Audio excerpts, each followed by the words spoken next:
بالله من الشيطان الرجيم بسم الله الرحمن الرحيم وتعاونوا على البر والتقوى ولا تعاونوا على الإثم والعدوان واتقوا الله إن الله شديد العقاب আমরা এখন অবস্থান করছি লক্ষ্মীপুর জেলার অধীনে রায়পুর নামক থানার কলাকোপা গ্রামে। আপনারা অবগত আছেন যে আমরা বিভিন্ন জেলাতে দিনী দাওয়াতি কার্যক্রম চালিয়ে যাচ্ছি। আলহামদুলিল্লাহ, আমাদের শ্রদ্ধাভাজন বোন হাসিনা বিনতে হানিফের মাধ্যমে এবং আপনার করোনা আলো গ্রুপের পরিচালনায় বিভিন্ন ধরনের দিনী দাওয়াতি কাজ পরিচালিত হচ্ছে। তারও ধারাবাহিকতায় আলহামদুলিল্লাহ আমরা বিভিন্ন জেলা সফর করেছি। আজকে আমাদের সফর লক্ষ্মীপুর জেলার রায়পুর থানার কলাকোপা গ্রামে। আলহামদুলিল্লাহ, এখন অন্ধকার, মাগরিবের আজান হয়ে মাগরিব সালাতের আজান হয়েছে। আমরা একটু সিদ্ধান্ত নিতে একটু দেরি করে ফেলেছি, কারণ আমাদের রাস্তায় আসতে একটু দেরি হয়েছে আজকে বৃষ্টির কারণে বা শীতের কারণে। তো যাক, এখানে প্রতিষ্ঠান নির্মিত হয়েছে অনেক আগেই, যেটা সরাসরি আমাদের আপুর মাধ্যমে হাসিনা বিনতে হানিফ আপু এবং তাদের ফ্যামিলির মাধ্যমে পরিচালিত হয়ে আসছিল। পরে গ্রুপ যখন বড় হলো, সম্প্রসারণ হলো, সকলেই আপনারা আপুর সহযোগী হিসেবে এখনো আছেন আলহামদুলিল্লাহ। তো এখানে প্রায় 300 প্লাস স্টুডেন্ট রয়েছে, ছাত্র ছাত্রী রয়েছে। আপনারা অবগত আছেন যে এখানে পর্যাপ্ত পরিমাণে একাডেমিক ভবন তারা নির্মাণ করতে পারেন নাই। এখন বিশেষ করে প্রয়োজন ছেলে এবং মেয়ে উভয়কে পৃথক পৃথক স্থানে শিক্ষাদান করা। যেহেতু শরীয়ত যেমন বলে যে আলাদা আলাদা সবকিছু থাকবে, সামাজিক দৃষ্টিকোণ থেকেও আলাদা হওয়া একেবারে জরুরি। এই দৃষ্টিকোণ থেকেই বিভিন্ন ভাবে আপনাদের নিকট সাহায্য সহযোগিতার কথা বলা হয়েছিল। আর ইতিমধ্যে আপনারা এই প্রতিষ্ঠানে প্রত্যেক মাসেই যেটা সাপোর্ট দিয়ে যাচ্ছেন, সহযোগিতা করছেন, ব্রেঞ্চ সহ কার্পেটের ব্যাপারেও আপনারা সহযোগিতা করেছেন। তো এই প্রতিষ্ঠানে আমাদের সাথে মাসুম ভাই আজকে এসেছেন, যার আওয়াজ আপনারা এতদিন শুনেছেন। আমাদের শ্রদ্ধাভাজন ওস্তাদ মাসুম বিল্লাল আসাদ দুবাই থেকে যিনি আলোচনা করেন, শব্দে শব্দে কোরআন যিনি ক্লাস নিয়ে থাকেন। তো উনি আজকে শত ব্যস্ততার মাঝেও আজকে আপনাদের এই মহতী কাজে অংশগ্রহণ করার জন্য তিনি এসেছেন। আমরা দুইজনে ঢাকা থেকে একসাথে সফর করে এসেছি।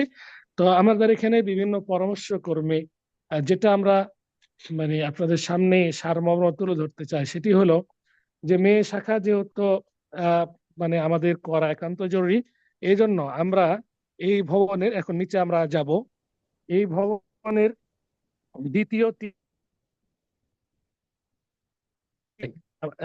যেহেতু পর্যাপ্ত আমাদের স্পেস রয়েছে, তৃতীয় তলার ছাদ যদি আমরা দিতে পারি, তাহলে আমরা মেয়ে শাখাটি সম্পূর্ণ আলাদা সিঁড়ির মাধ্যমে আমরা আলাদা করতে পারবো। পক্ষান্তরে জায়গা কিনে যদি আমরা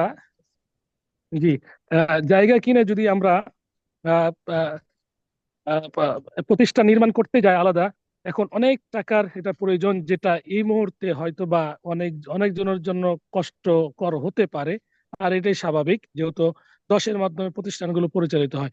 এই জন্য আমরা সিদ্ধান্ত নিয়েছি আপনাদের সকলের শ্রদ্ধাভাজন ওস্তাদা হাসিনা বিনতে হানিফ এবং ওস্তাদ মাসুম বিল্লাল আসাদ এবং অত্র প্রতিষ্ঠানের পরিচালক রুকনউদ্দিন ফারুকী আঙ্কেলের মাধ্যমে আমরা পরামর্শ কর্মে সিদ্ধান্ত নিয়েছি, আমরা এই প্রতিষ্ঠানের এই উপরে যে টিন আছে, এখন হয়তো বা ভালো করে দেখা যাচ্ছে না, টিন আছে, এই টিনটাকে খুলে আমরা খুব দ্রুত এখানে ছাদের কাজ শুরু করব, শাটারিং।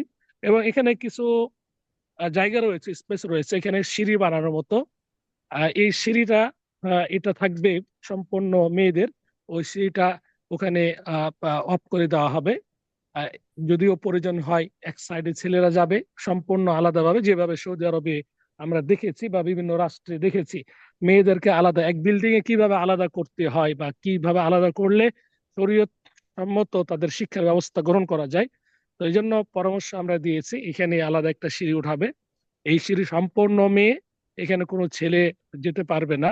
আর এখানে যেহেতু রাস্তাও আছে, রাস্তার পাশ দিয়ে সিঁড়িটা হবে। দুই দুই তলা মেয়েদের, তিন তলা মেয়েদের, আস্তে আস্তে চতুর্থ তলা পর্যন্ত এখানে যেহেতু ওদের ভিত রয়েছে, এটা করা সম্ভব। আর নিচে যে জায়গাগুলো, এই জায়গাগুলোতে ছেলে ছেলে ছেলেরা পড়ালেখা করবে। প্লাস এখানে যে জায়গাটা আছে, এই জায়গাটা, এখানেও কিছু ছেলেদের ব্যবস্থা করা যাবে। সবচেয়ে গুরুত্বপূর্ণ যেটি বিষয়, সেটি হলো মসজিদ নির্মাণ। এই মসজিদটা খুব দ্রুত যেভাবে হোক চালু করার উদ্যোগ গ্রহণ করতে হবে। এটা আহ, আমরা খুব দ্রুতই ইনশাআল্লাহ চেষ্টা করব। কারণ একটি প্রতিষ্ঠানে একটি মসজিদ থাকবে, এটাই স্বাভাবিক। যেভাবে হোক মসজিদটি টিন দিয়ে হলেও খুব দ্রুত চালু করতে হবে। আপনারা এই ব্যাপারে মানে এগিয়ে আসবেন। বিশেষ করে আপনারা অনেক দিন থেকে আপনাদের কাঙ্ক্ষিত যে একটি লক্ষ্য ছিল যে মহিলা শাখা আলাদাকরণ, ইনশাআল্লাহ খুব দ্রুত এখানে কাজ শুরু হবে। মহিলা মহিলা শাখাটি আলাদা হয়ে যাবে এবং সম্পূর্ণ পর্দার সহিত শিক্ষার ব্যবস্থা হবে। আমরা এখন আপনাদেরকে দেখাবো, এখানে একটা হেফজ বিভাগও রয়েছে।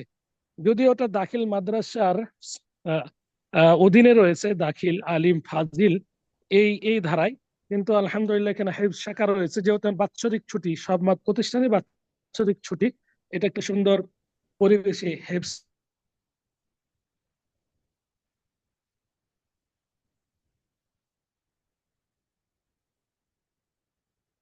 স্টাক হয়ে গেছে মনে হয় নাকি? ও আচ্ছা,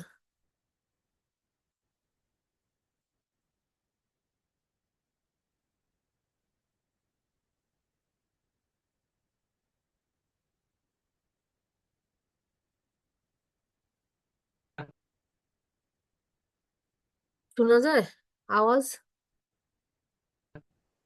আপু শুধু আপনার কথা শোনা যায়। ও, শাইকের কথা মনে হয় শোনা যাচ্ছে। কোরআন তেলাওয়াত করে 24। হ্যাঁ, ভাইয়ের কথা কেটে কেটে আসতেছে। হ্যাঁ, ওই নেটের সমস্যা আপু। হুম, আমরা স্ক্রিনে দেখতে পাচ্ছি ওই এটা। এখানে 40 জন ইয়ে করে, হিপস করতেছে, হ্যাঁ। আর 40 জনের, আলহামদুলিল্লাহ। 40 জনের মধ্যে 20 জনের স্পন্সরশিপ 100% আমাদের, হ্যাঁ। মানে আমাদের আলহামদুলিল্লাহ। হালাকা গ্রুপ দিয়ে আছেন আমাদের দিনী বোনেরা আমার পাশে। তারা 20 জনের, আর আর 20 জন যে আছে তারা 3,000 টাকার মধ্যে 2,000 টাকা দেয় ওদেরকে মাসে 1,000 টাকা করে আমাদের সাপোর্ট দিতে হয়। 20 জনের জন্য 20,000 টাকা সাপোর্ট দিতে হয়, বুঝছেন? তো আলহামদুলিল্লাহ, আর বাকিদের হলো, আর 20 জনের হলো 100, মানে টোটাল যত খরচ মাসে 3,000 করে। তারপরে হিফজের শিক্ষকের বেতন হলো 24,000 টাকা। তারপরে আবার বাবুর্চির বেতন, এগুলো সব। ভাইয়ের ইয়ে বন্ধ মনে হয়, হ্যাঁ। আচ্ছা, আরেকটা জিনিস হলো, রোকন যে জমিটা ও দিতে চেয়েছিল, ও দিয়েও ছিল, ওটা আমরা প্ল্যানও করেছিলাম, হ্যাঁ। যেটা স্কোয়ার মিটার হিসাবে আমরা ইয়ে করব। এটা করার ওই পুকুরের মধ্যে পড়লো, ওটা এখান থেকে পাইলিং করে নিতে যেই টাকা আমাদের উঠছে, ওইটা শুধু পাইলিংয়ে লাগবে, বুঝতে পারছেন? ওইখানে 65 লাখ টাকার উপরে, মানে যত টাকা লাগবে আমাদের, ওইটার 1/5 তো উঠে নাই টাকা, হ্যাঁ। সেই জন্য আমাদেরকে এখন শহীদুল্লাহ ভাই আর মাসুমিল্লাহ ভাইকে বললাম, এখন জরুরি হলো শরীয়তের বিধান ইয়ে করা, বাস্তবায়ন করা, যে মেয়ে ছেলে আলাদা হবে এখন এই বিল্ডিং এরই। তাহলে আপাতত এই টাকা, যে টাকা উঠছে এই টাকা দিয়ে আমরা এখানে ভিতর অন্য দিক দিয়ে সিঁড়ি দিয়ে, তারপরে ও দুইটা কয়েকটা তলা বললো যে রুম করবে মেয়েদের, যেটা শুধু মেয়েরা আলাদা হয়ে যাবে। নালে কিন্তু ওই আশায় কবে ওই টাকা উঠবে, কবে, বছরের পর বছর পাইলিং করে ফেলে রাখলে তারপরে এই শরীয়তের বিধান লঙ্ঘিত হচ্ছেই হচ্ছে হচ্ছে, হ্যাঁ। বা মাসের পর মাসের ধরে, বছরের পর বছর ধরে, ওইটা যেন না হয়। আল্লাহ আমাদেরকে সামর্থ্য দিলে আমরা, ওই যে বললাম না, আমার আমার বাবার একটা সম্পত্তি ওখানে বড় একদম মেইন রোডের কাছে, কিন্তু অন্যরা দখল করে ফেলেছে, হ্যাঁ।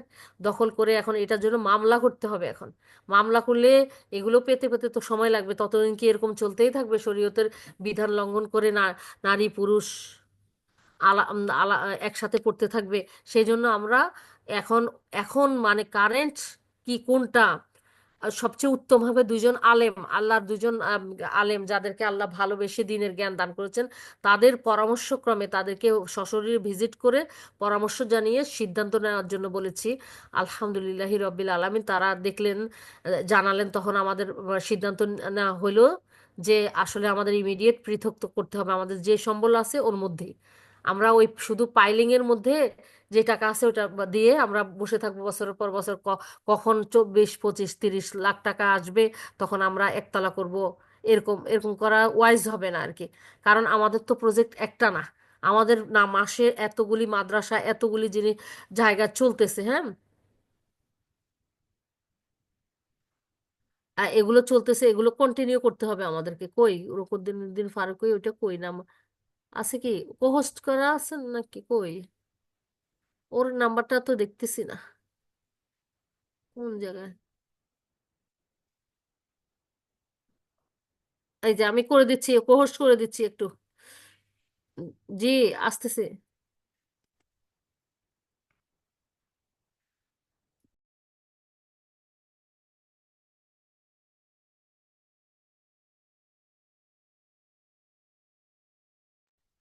হ্যাঁ, ভাই পেয়েছেন? ওনাদেরও মাগরিবের দেরি হয়ে যাচ্ছে, আমারও তো ঈশার নামাজ পড়া হয় নাই।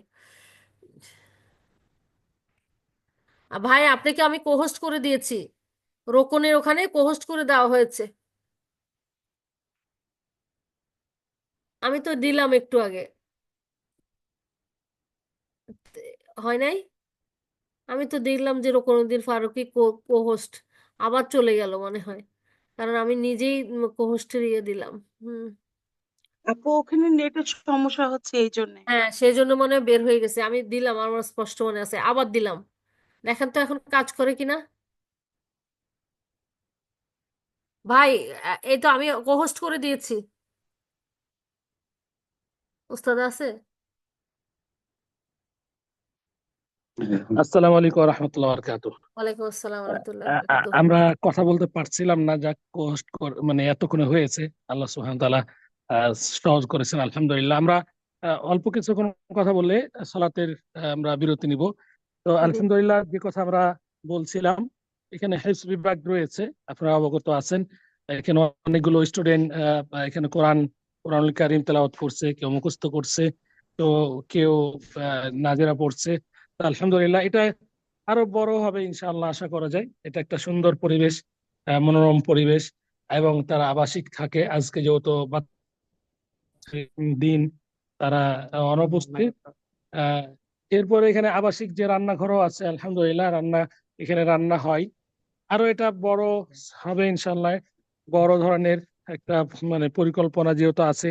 আর সবচেয়ে বড় হলো, আপু বিভিন্ন জেলায়, আমাদের ঠাকুরগাঁও, এরপরে নীলফামারী, ময়মনসিংহ, সাভারে, আপু অনেক সিরাজগঞ্জ, দিন থেকে সিরাজগঞ্জ, জি। এই ধরনের প্রতিষ্ঠানগুলো, সিরাজগঞ্জ, হুম, পাবনা, এই ধরনের প্রতিষ্ঠানগুলো তিনি পরিচালনা করছেন। কিন্তু দুঃখের বিষয় হলো সত্য যে আপুর নিজস্ব নিজে এলাকায় উন্নত মানের প্রতিষ্ঠান এখন পর্যন্ত হয়নি। মনে হচ্ছে যে এটা একেবারে মানে মানে এর মুরব্বি নেই, এক কথা মনে হচ্ছে। তো আসলে আপু অন্যকে প্রাধান্য দিয়েছেন, হ্যাঁ, হাদিস অনুযায়ী। তো আমি এখন অনুরোধ করব আর কি, বিশেষ করে অনুরোধ করব যে আপু যেন এই প্রতিষ্ঠানের প্রতি আরেকটু দৃষ্টি দেন, যাতে করে এই প্রতিষ্ঠানটা একটা মানসম্মত অবকাঠামো থেকে শুরু করে শিক্ষার মানসম্মত প্রতিষ্ঠান হয়, এবং প্লাস মসজিদ হয়। হ্যাঁ, নিজের এলাকার হক আছে, হ্যাঁ, এই হকটা যেন আপু একটু খেয়াল করেছেন। আলহামদুলিল্লাহ, আমি জানি, যেহেতু ওনাদের মানে জন্মস্থান পর্যন্ত ভ্রমণ করেছি আলহামদুলিল্লাহ। তো আরেকটু সবাই মিলে যদি আপনারা এগিয়ে আসেন, এই প্রতিষ্ঠানটি চারতলা যদি হয়ে যায়, এখানে অনেক ছাত্র ছাত্রী শিক্ষা অর্জন করতে পারবে। এখান থেকে দাইয়া বা হাফেজা হিসেবে বিভিন্ন জায়গায় খেদমত করতে পারবে। তো এখানে অন্যান্য প্রতিষ্ঠান যেখানে আপুর মাধ্যমে পরিচালিত হচ্ছে, আপনাদের মাধ্যমে, বিশেষ করে ময়মনসিংহে আমরা ভিজিট করলাম, কি সুন্দর একটা পরিবেশ, একেবারে কি সুন্দর সাজানো গুছানো সবকিছু। আর এই প্রতিষ্ঠানটা এসে মনে হচ্ছে যে এতিম এতিম একটা ভাব, মনে হচ্ছে যে দায়িত্ব নেই। তো যা হোক, এখানে মানে সকলের দৃষ্টি আকর্ষণ করব যে আপনারা বিভিন্ন জায়গায় আপুর সাথে সহযোগিতা করে যাচ্ছেন। আপনারা আমাদেরই গ্রুপের মধ্যে তো, যেহেতু এই প্রতিষ্ঠানের ছাত্র সংখ্যাও মাশাআল্লাহ তাবারাকাল্লাহ তাবারাকার রহমান অনেক বেশি, তো দায়িত্ব আপনাদের এখানে অনেক বেশি। আপনারা এগিয়ে আসবেন, হয়তোবা ছাদে খরচ হতে পারে, মানে যদি আমরা একটা দ্বিতীয় তলা কমপ্লিট করি, হয়তোবা 15 লক্ষ টাকা সবকিছু মিলে ওই মোটামুটি দরজা জানালা ছাদ থেকে হয়তোবা 15 লক্ষ টাকা খরচ হবে। আর এই টাকা আপনাদের কাছে কিছুই নাই। দ্বিতীয় তলায় আবার হয়, তৃতীয় তলায় জন্য করবো আবার 15 লক্ষ টাকা, চতুর্থ তলায় 15 লক্ষ টাকা, ধাপে ধাপে আপনারা কেউ হয়তোবা রড দিবেন, কেউ সিমেন্ট, কেউ হয়তোবা দোয়া করবেন, কেউ হয়তোবা আরো অন্য কিছু করবেন, কিংবা এই কথাগুলো আরেকজনকে শেয়ার করবেন। এই 15 লক্ষ 15 লক্ষ 15 লক্ষ এই মাত্র এই কয় টাকা? এটা আসলে আপু এবং আপনারা এই কত লক্ষ লক্ষ টাকা ডোনেট করেছেন, আর এটা তো কিছুই না। ইনশাল্লাহ রমজানের আগে আশা করি আল্লাহর কাছে যে এই রমজানের আগে এই দ্বিতীয় তলার সবকিছু ওকে হয়ে যাবে। তৃতীয় তলার কাজ আমরা ইনশাল্লাহ শুরু করে তৃতীয় তলা আমরা রমজানের মধ্যে ইনশাল্লাহ ছাদ ঢালাই দেবো ইনশাল্লাহ। এতটুকু আমাদের পরিকল্পনা।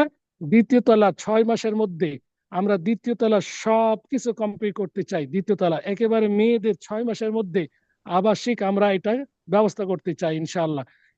এরপরে তৃতীয় তৃতীয় তলার কাজ আমরা ইনশাল্লাহ রমজানেই আমরা চাই যে রমজানের তৃতীয় তলার কাজটা যেন কমপ্লিট হয়ে যায়। এরপর চতুর্থ তলা, এরপর হয়ে যায়। ছাত্রীর সংখ্যা অনেক, ছাত্র সংখ্যা অনেক, এরা জায়গা দিতে পারে না, আর আমি ছাত্র ছাত্রী খুঁজে পাই না। তো আসলে এটাই মানে উদার আহ্বান করবো মাগরিব সালাতের পূর্বে যে আপনারা যতগুলো সহযোগিতা করেছেন, মনে করবেন যে আপনারা এতদিন কিছুই করেননি, নতুন করে আবারও এই প্রতিষ্ঠানের প্রতি আপনারা একটু সুনজর দিবেন। আর যেগুলো পুরাতন আছে সেগুলো তো চালু রাখবেন ইনশাল্লাহ। পাশাপাশি এখানে অনেক ছাত্র, আপনারা এর প্রতি একটু আরেকটু গভীর চিন্তা করে এটিকে কিভাবে অবকাঠামো থেকে শুরু করে মানসম্মত করা যায়, সালাফে সালেহিনের মানহাজে পরিচালনা করা যায়, আপনারা একটু এগিয়ে আসবেন। এই বলে নামাজে সালাতের জন্য বিরত যাচ্ছে। হাদা মা ইনদি ওয়া সাল্লাল্লাহু আলা নবিয়িনা মুহাম্মদ ওয়া আলা আলিহি ওয়া সাহবিহি আজমাইন ওয়া জাযাকুমুল্লাহু খাইরান ওয়া বারাকাল্লাহু ফীকুম। সালাতের পরে আবার ইনশাআল্লাহ কথা হবে। আসসালামু ইনশাল্লাহ। আলাইকুম ওয়া রাহমাতুল্লাহি ওয়া বারাকাতুহু। ওয়ালাইকুম আসসালাম রহমতুল্লাহ। আমিও এশা সালাতের অন্তত ফরজ পর্যন্ত পড়ে আসি, ফরজ আর কি সুন্নাত। হ্যাঁ, আমি রিকোয়েস্ট করব, ওস্তাদা, ওস্তাদা আপনি আছেন? আসসালামু আলাইকুম অথবা রহমতুল্লাহি ওয়া বারাকাতুহু। ওয়ালাইকুম আসসালাম রহমতুল্লাহ বারাকাতুহু। রোকন, কি অবস্থা তোমার? আলহামদুলিল্লাহ ভালো আছি। আপু ও কেমন বেঞ্চগুলি আছেন? দেখাও, সবাই দেখুক, ও বেঞ্চের জন্য বোনেরা জি টাকা দিয়েছে। এই যে দেখেন, লাল জি। আর নীল 10টা লাল বেঞ্চের জন্য 10টা, আপনারা টাকা নীল দিয়েছেন। 10টা। জি, হ্যাঁ, 5টা, লাল 10টা। আলহামদুলিল্লাহ, অনেক বোনেরা যারা টাকা দিয়েছেন তারা দেখেন, আপনাদের জন্য এটা সাদগায়ে জারিয়া হবে ইনশাআল্লাহ। 5,000 টাকা করে দিয়েছেন, দেখা যাবে যে কত বছর ধরে তারা পড়ছে এখানে। আল্লাহ জি, আপনাদেরকে সব সবার প্রতি শুকরিয়া। সব দিন। হ্যাঁ, ইনশাআল্লাহ। এটাই। হ্যাঁ, তোমার দাদু দেখতে চাইছিল, দাদু বলতেছিল যে রোকনকে দেখি না কেন। তা আমি বলছি রোকনকে ইয়ে সহ আর কি, ভাইদের সাথে ইয়ে করার জন্য, ছবি তুলে জি। পাঠানোর জন্য। ইনশাল্লাহ এখানে নামাজ পড়া কোথায়, ওনার থাকবে কোথায় রাতে রোকন? আর থাকার ব্যবস্থা করেছি, কিন্তু ওনারা বলতেছে ব্যাক করবে, আমাকেও নাকি সাথে নিয়ে যাবে। ও রাতেই? ও, কষ্ট হবে না ওনাদের? সেটাই তো বলতেছি, রাজি হচ্ছে না তো। আচ্ছা, ঠিক আছে, ইনশাল্লাহ যেটা ভালো করেন, আল্লাহ আল্লাহ সহজ আঙ্কেল, করুন আমাদের চা জন্য। করা হয়েছে, হ্যাঁ, জি, রং চা করা হয়েছে। আচ্ছা জি, এইটা হচ্ছে দেয়ালিকা, বাচ্চারা করেছে। আচ্ছা আচ্ছা আচ্ছা। বাচ্চারা লিখে লিখে জমা দিয়েছিল, আর্ট করেছিল, তো আমরা এখানে লাগিয়ে দিয়েছি। আলহামদুলিল্লাহ, আলহামদুলিল্লাহ। আরবি লেখছে না, বাংলা বাংলা লিখেছে। হ্যাঁ, আচ্ছা, আমি হ্যাঁ, সালতাতে করছি। ইনশাল্লাহ। বানাই লেখা ওরাই না, হ্যাঁ, কি সুন্দর, কিন্তু চিনি। হ্যাঁ, জি, হ্যাঁ। রোকন ইয়ে করে দেখাচ্ছে, আপনারা দেখতে থাকেন, আমিও সলাতে যাই একটু ইনশাল্লাহ। জাজাকাল্লাহ সব। আমার এটা আবার হচ্ছে এসা অফিস রুম। সলাতের ওয়াক্ত চলে যাবে। হ্যাঁ, এটা অফিস রুম না? জি। হ্যাঁ, আচ্ছা, আলহামদুলিল্লাহ, মাশাল্লাহ। আলহামদুলিল্লাহ, উগা টিভি তো আছে, আল্লাহ দিল না। বোর্ড, বোর্ড বোধহয় না, পড়াই না বোর্ড নাকি। ওখানে কি মাইয়া করে নিতে না।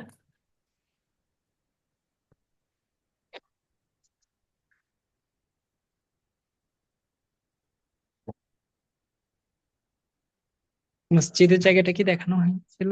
ও হ্যাঁ, দেখাও, একটুখানি দেখাও। ওদিকে যেতে হবে। হ্যাঁ, আবার তোমাদের নামাজের রক্ত আম- জানি না, তোমরা আমি জামাত করবে না? আমি পড়েছি, ওনারা পড়ছেন। আচ্ছা, তুমি তাহলে কথা বলো একটু। আফসানা, তুমি যদি থাকো, নামাজ পড়ে এসে থাকো। আ- আ- আফসানা কোথায়? আফসানা, তারপরে কে আছে? আমি একজনকে একটু ইয়ে করে দিতে চাচ্ছি, আমারও শরীর খারাপ লাগতেছে, বলছে তাড়াতাড়ি এসার নামাজটা পড়তে। হুম। হুম। আ- ওনারা দুজন নামাজ পড়া শেষ হয়ে গেলে ওনাদেরকে এসে বলবা ইয়ে করতে আর কি, আমি ওই মানে প্রশ্ন উত্তর পর্ব কন্টিনিউ করতে, আমি সলাতে গেলাম। হ্যাঁ, ওনারা নামাজ পড়তেছে। হুম। ঠিক আছে, তুমি দেখাও। الله لا জাযাকাল্লাহ খায়রান। إله إلا هو الحي القيوم لا تأخذه سنة ولا نوم له ما في السماوات وما في الأرض من ذا الذي يشفع عنده إلا يعلم ما بين أيديهم وما خلفهم ولا يحيطون بشيء من علمه إلا شاء وسع كرسيه السماوات والأرض ولا يؤوده حفظهما هو العلي العظيم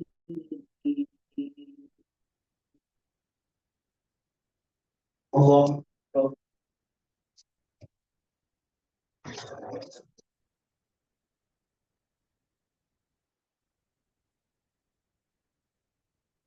سمع الله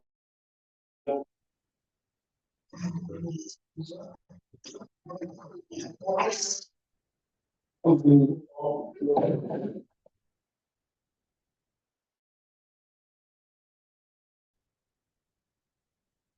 أكبر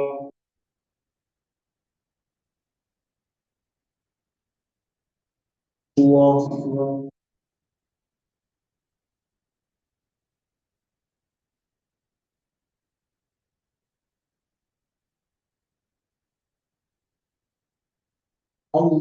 الله أكبر الحمد لله رب العالمين الرحمن الرحيم مالك يوم الدين إياك نعبد وإياك نستعين اهدنا الصراط المستقيم صراط الذين أنعمت عليهم غير المغضوب عليهم ولا الضالين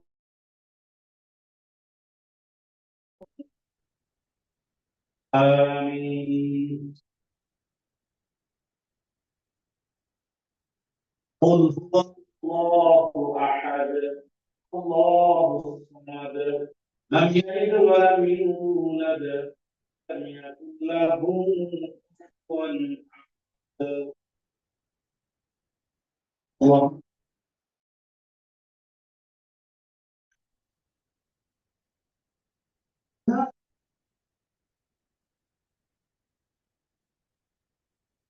سمع الله لمن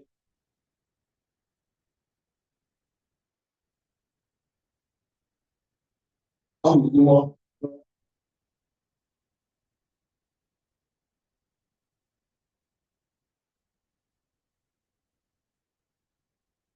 الله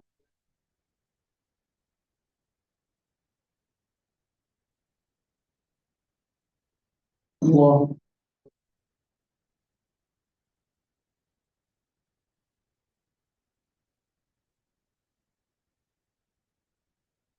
الله أكبر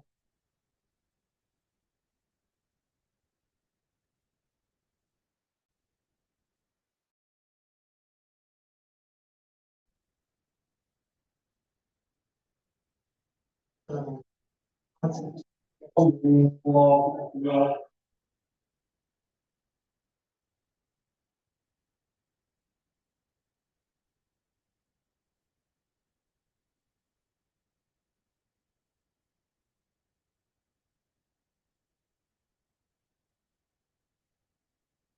الله أكبر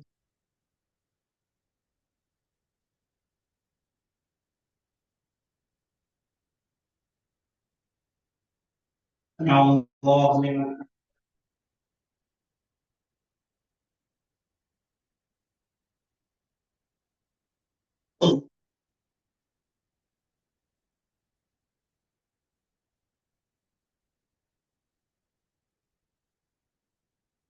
الله أكبر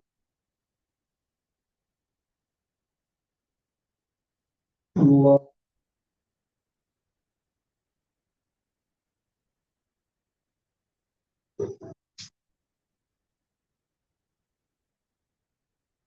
الله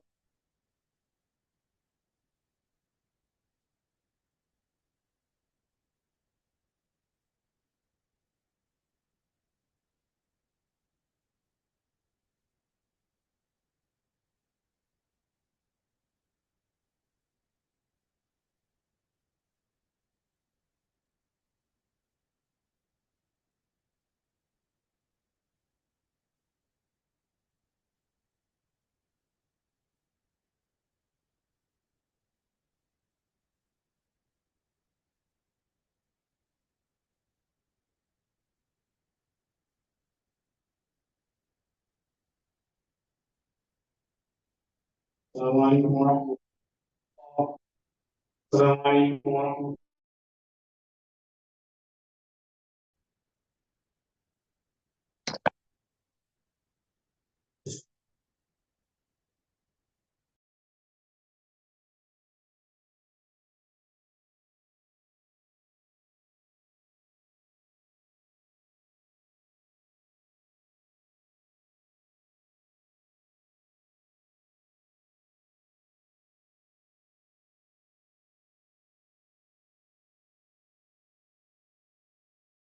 হযরত ইউসুফ আলাইহিস সালামের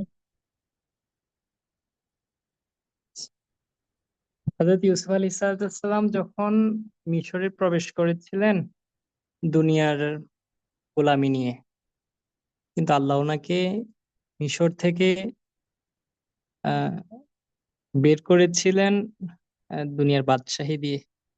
তো তিনি যখন মিশরের খাদ্য মন্ত্রণালয়ের দায়িত্ব সামলাচ্ছেন, তখন উনি কখনো খাদ্যমন্ত্রী থাকা অবস্থায় কোনোদিন পেট ভরে খাবার খান নাই। উনি মাঝে মাঝে পেটের খিদায় রাতে আহ খুব চিৎকার করে উঠতেন। তো সহযোগীরা ওনাকে বলতো, আপনি চাইলেই তো ভালো খাবার খেতে পারেন, খান না কেন? তখন তিনি বলতেন যে আমি যদি পেট ভরে খাবার খাই, আর রব্বে কারিম যদি আমাকে কিয়ামতের ময়দানে জিজ্ঞাসা করে যে আমার মিশরের অনেক আমার বান্দা আর তারা উপবাস ঘুমিয়েছিল, তুমি খাদ্যমন্ত্রী ছিলা, তুমি নিজে খেয়ে ঘুমিয়েছ, কিন্তু আমার বন্দাদের খবর নেওয়া নাই, তখন আমি কি জবাব দেব? এই জন্য উনি রাতে ঠিক মতো পেট ভরে খাবার খেতেন না। তো তিনি একদিন ত্রাণ দিচ্ছিলেন আহ ইয়ে চলা অবস্থায়, দুর্ভিক্ষ চলা অবস্থায়। সেই সময় একজন লোক ওনার কাছে আসলো, আতাহু রাজুলুন ফাকিরুন, একজন দরিদ্র মানুষ আসলো ওনার কাছে, এসে বলল, আহ আমাকে গম দেন, আপনি ত্রাণ হিসেবে যা দিয়েছেন পেয়েছি আলহামদুলিল্লাহ, এবার আপনার ক্ষমতা বলে আমাকে কিছু গম দেন। তখন তিনি বললেন, ফা আমার আল্লাহু বিস, এই ব্যক্তিকে আরেক গম দিয়ে দাও। তো দেওয়া হলো 100 গম, মানে হচ্ছে 2 কেজি 2 কেজি 70 গ্রাম, চাইতে কিছুটা বেশি। তো ওনাকে দেওয়া হলো। তিনি বললেন আমাকে আরো দেন। তো ওনাকে আরেক দেওয়া হলো। তিনি বললেন আমাকে আরো দেন। যখন তিনি তৃতীয়বার চাইলেন, তখন আহ হযরত ইউসুফ আলাইহিস সালাম বললেন, ইয়া আখি আমা তাআলাম, তুমি কি জানো না যে লোক কত কষ্টের মধ্যে দিন কাটাচ্ছে? তোমাকেই যদি আমি 3 3 9 কেজি দিয়ে দিই, তো অন্যদেরকে আমি কি দেব? তখন ইউসুফ আলাইহিস সালাম বললেন, তখন ওই লোকটি বললেন যে, হে ইউসুফ, আপনি যদি জানতেন আমি কে, তাহলে যতবার চাইতাম ততবার দিতেন। তো বললেন, আশ্চর্য, কে তুমি? তো তিনি বলতেছে যে, আনাল্লাজি শাহিদতু লাকা বিল বারাআ মিন তুহমাতি জুলাইখা জাওজাতিল আজিজ, আমি হচ্ছি দোলনায় শুয়ে থাকা সেই বাচ্চাটা যে জুলেখার তহমত থেকে আপনার পবিত্রতার সাক্ষ্য দিয়েছিলাম। তখন বললো যে তুমি কি সেই ব্যক্তি? বললো হ্যাঁ। তখন তিনি সংশ্লিষ্ট ব্যক্তিকে ডেকে বললেন তাকে 100 200 নয়, তাকে 100 ইরদাব গম দিয়ে দাও। 100 ইরদাব মানে হচ্ছে 100 কেজির চাইতে বেশি, না 100 মণ, 104 মণের মতো, এত পরিমাণ গম দেওয়া হয়েছে তাকে। তখন আল্লাহ ফেরেশতা পাঠিয়ে হযরত ইউসুফ আলাইহিস সালামকে বললেন, হে ইউসুফ, এটা তো শুধু তোমার দুনিয়ার দান। তোমার একটা ব্যক্তি একবার তোমার পবিত্রতার সাক্ষ্য দিয়েছিল, তার জন্য তুমি তাকে এত পরিমাণ দান করেছো। এবার চিন্তা করো তো আমার দানটা কেমন হবে ওই ব্যক্তির ব্যাপারে, যে ফজরেও বলে সুবহানাক আল্লাহুম্মা, রুকুতে গিয়ে বলে সুবহান রাব্বিয়াল আযীম, সিজদায় গিয়ে বলে সুবহান রাব্বিয়াল আলা, এইভাবে জোহরেও বলে, আসরেও বলে, মাগরিব এশায় বলে, জিন্দিগি ভর যে আমার পরিমাণ দান করবে, একটু চিন্তা করো তো। তো এই ওয়াকিয়াটা আমি যখন পড়ছিলাম, আমি তখন চিন্তা করছিলাম। জি বলো। আচ্ছা, টানতে বলো না। হ্যাঁ, তা আমি চিন্তা করছিলাম, হালাকার আমার যত আন্টিরা আছেন, ওনারা তো আহ দয়াময়ের পবিত্রতার সাক্ষ্য দেয়, এবং দয়াময়ের পবিত্রতার সাক্ষ্য দেওয়ার মতো পরিবেশ ওনারা তৈরি করে দেন সব সময়। সুবহানাল্লাহ, সুবহানাল্লাহ। তো আপনারা অনেক ভাগ্যবান। আপনারা আসলে, আমি একটা জিনিস আমার অ্যানালাইসিস থেকে, আমাদের এলাকায় অনেক শিল্পপতি আছে, ওনারা হজ করতে পারেন না, তারপরে ওনারা চাইলেও দান করতে পারেন না। তো আল্লাহর কাজে দান তারাই করে যাদের দানগুলো আল্লাহ কবুল করে নেয়, তারাই আল্লাহর কাছে তারা আমি আসলে এইভাবে কথা বলি না, যার কারণে আমি পেরে যাচ্ছি, ক্ষমা করবেন সবাই। তো আল্লাহর কাছে আল্লাহ তাদের দানগুলো নিয়ে যাদেরকে আল্লাহ পছন্দ করেন। তো যারা দান করতে পারছেন বিভিন্ন ভালো কাজে, এটা আপনার মানে ন আপনার ক্রেডিট নয়, এটা দয়াময়ের মেহেরবানি আপনার উপর, যে তিনি আপনাকে কোনো বন্দার খেদমত করাচ্ছে, দয়াময় আপনাকে তার কোন একটা ভালো কাজে আপনাকে কবুল করছেন, এটা রব্বে কারিমের দয়া। আমি যখন কোন একটা ভালো কাজের সাথে যুক্ত হতে পারি, তখন আমি আগে আল্লাহর প্রশংসা আদায় করি, যে আল্লাহ, তুমি আমাকে এই ভালো কাজটার জন্য কবুল না করলে হয়তো কাজের সুযোগ করে দিয়েছো, সেজন্য তোমার দরবারে শুকরিয়া। তো আমি আপনাদের সাথে কথা বলতে পেরে আমার নিজের কাছে অনেক ভালো লাগছে।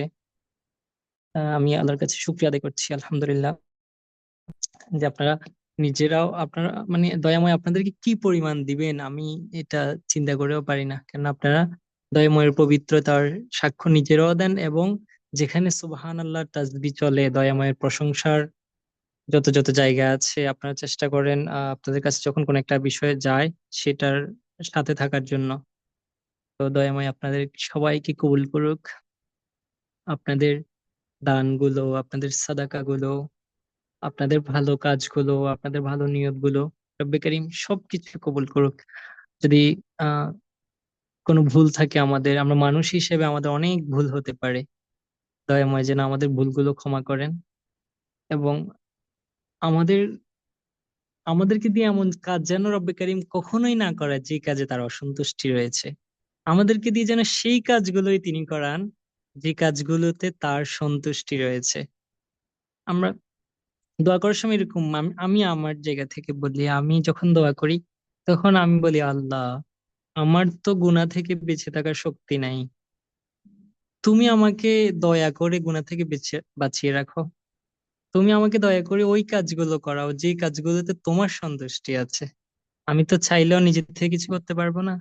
তো আমি আপনাদের জন্য সেই দোয়াটাই করবো, যে দয়া আমি আপনাদের সবাইকে আহ তার সন্তুষ্টি, যে কাজগুলো করলে দয়াময় সন্তুষ্ট হবেন সেই কাজগুলো আপনাদেরকে করার তৌফিক দান করেন, আর যে কাজগুলোতে তার অসন্তুষ্টি রয়েছে সে কাজগুলো যেন আমাদেরকে কখনো না করায়। তার প্রতি অনেক শুক্রিয়া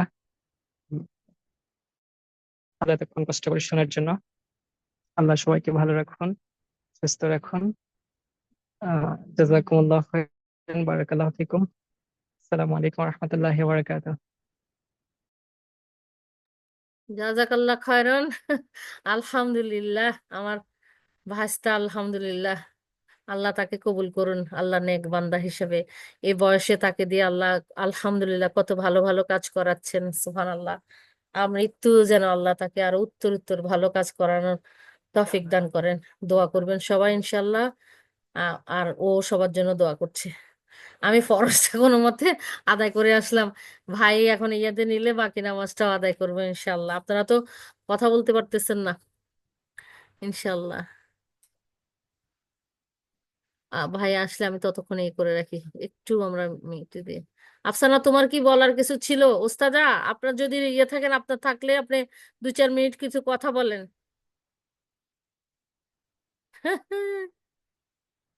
হ্যাঁ, শাহনাজ আপা, আপনারও তো ভাতিজা।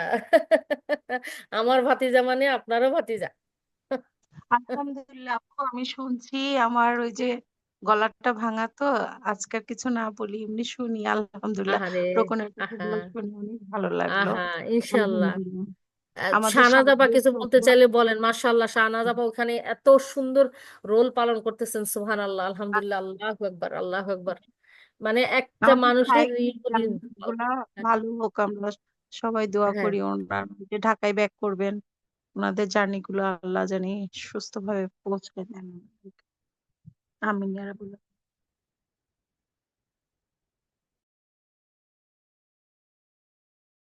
জি জি, তোমার ই করা আছে তো। আসসালামু আলাইকুম রহমতুল্লাহি বারাকাতুহু।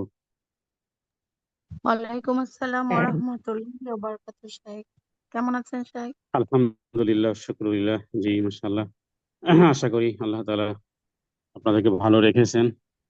আল্লাহ তাআলার কাছে সেই আলহামদুলিল্লাহ। প্রার্থনাই বারংবার একাধিকবার। জি, আমি রোকনের মোবাইল থেকে ওর মোবাইলও 20% চার্জ আসতে বসে দেখি 20%-এ 20 মিনিট কথা বলি।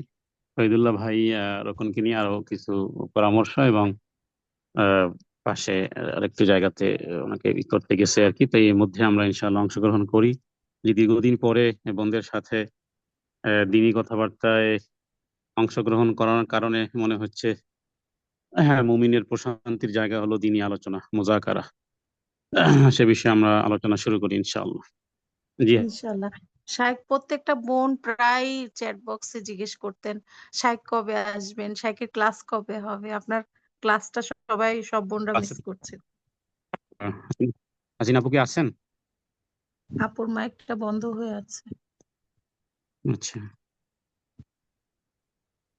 হয়তোবা তিনি সালাতে আছেন। যাই হোক, তাহলে শুরু করি। জি। জি। আলহামদুলিল্লাহি রাব্বিল আলামিন, নাহমাদুহু ওয়া নুসাল্লি আলা রাসূলিহিল কারীম নবিয়িনা মুহাম্মাদিন ওয়া আলা আলিহি ওয়া আসহাবিহি আজমাইন ওয়া মান তাবিআহুম বিইহসানিন ইলা ইয়াউমিদ্দিন, আম্মা বা'দ।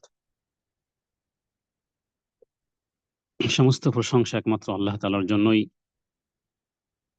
কিয়ামতের আগ মুহূর্ত পর্যন্ত শুধুই প্রশংসা তার, এবং যিনি একচ্ছত্র প্রশংসার দাবিদার, যেহেতু তিনি এই পৃথিবী সৃষ্টি করেছেন এবং এই পৃথিবী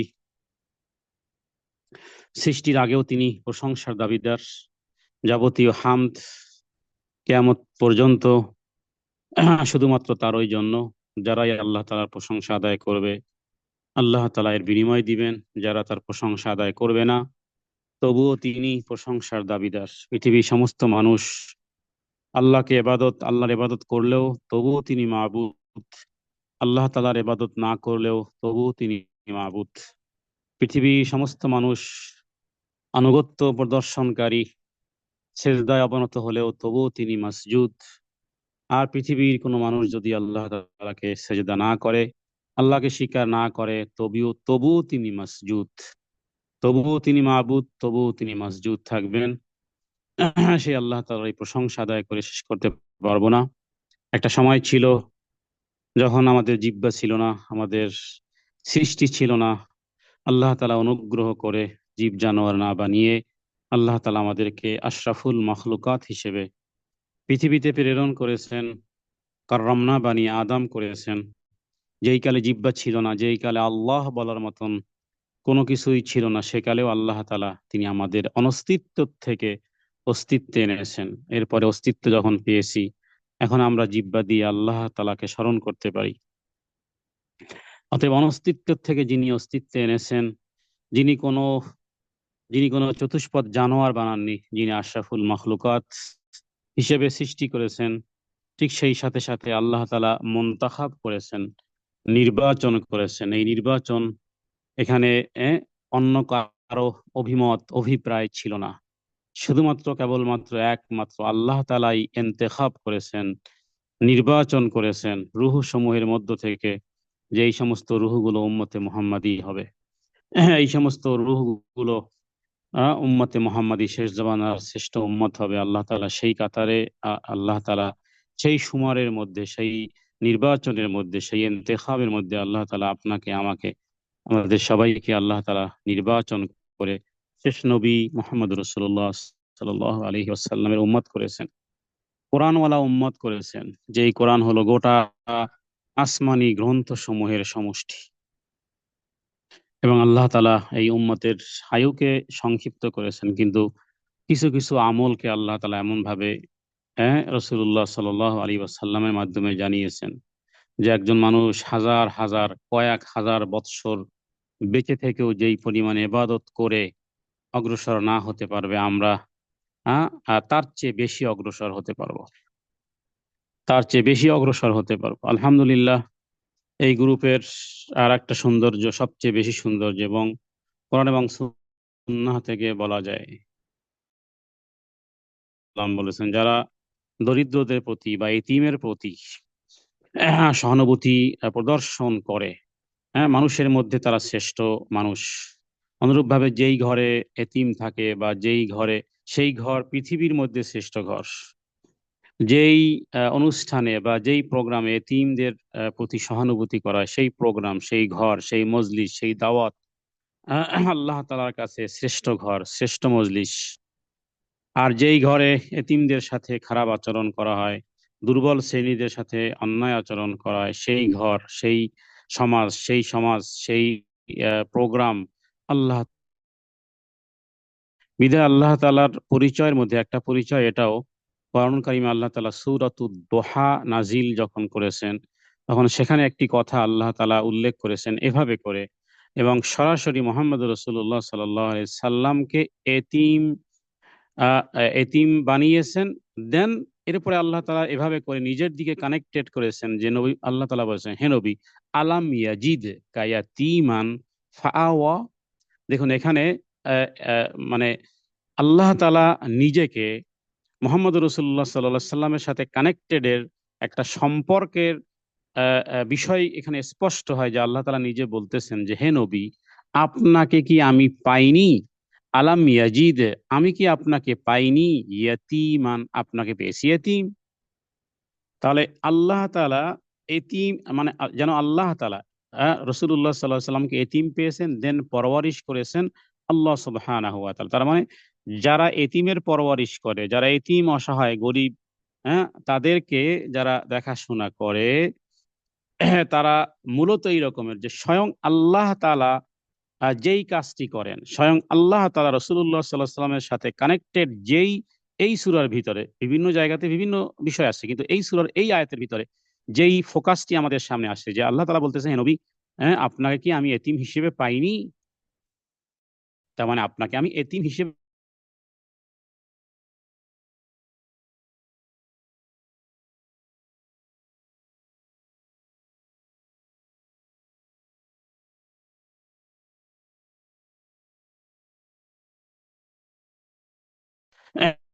তিনি ছিলেন।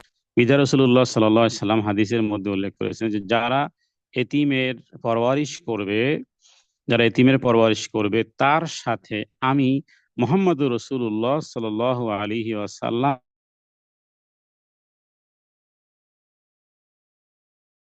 তার তর্জনী এবং মধ্যম আঙ্গুল তিনি ইঙ্গিত করে দেখিয়েছেন। তো আলহামদুলিল্লাহ, এসব আল্লাহর পথে সত্যি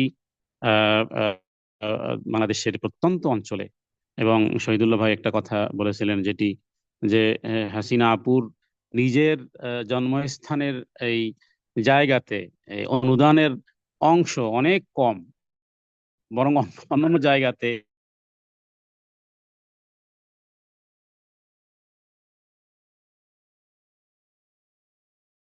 মধ্যে এখলাস থাকলে আসলে যখন যেখানে বেশি সেখানেই স্বাভাবিকভাবে সেখানেই অনুদান দেওয়া, এটা আসলে এখলাসের একটা পরিচয়।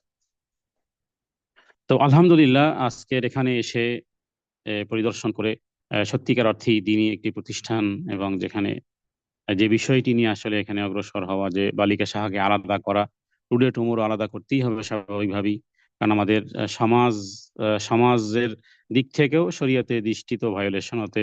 আলহামদুলিল্লাহ আশা করি সেই প্রোগ্রামের আহ, আহ, বলা যায় যে উদ্বোধন আজকে আমরা মোটামুটি একটা আহ,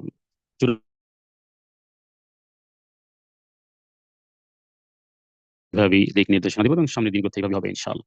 সবচেয়ে বড় বিষয় হলো যে ব্যক্তিগতভাবে কেউ যদি কোটি কোটি টাকার মালিকও হয়, তবু ব্যক্তিগত উদ্যোগে একাধিক দিনী কার্যক্রম পরিচালনা করাটা কখনোই সম্ভবপর নয়। বিষয়টা আল্লাহ তাআলা এই জন্যই কোরআনুল কারিমে আল্লাহ তাআলা স্পষ্ট করে এ, এ, আমাদেরকে নির্দেশ করেছেন যে ওয়াতাসিমু বিহাবলিল্লাহি জামিআন ওয়ালা তাফাররাকু। ওয়াতাসিমু বিহাবলিল, আল্লাহ সবাই তোমরা মিলে আল্লাহ তাআলার রজ্জুকে শক্তভাবে ধারণ করো, পরস্পর বিচ্ছিন্ন হয়েও না।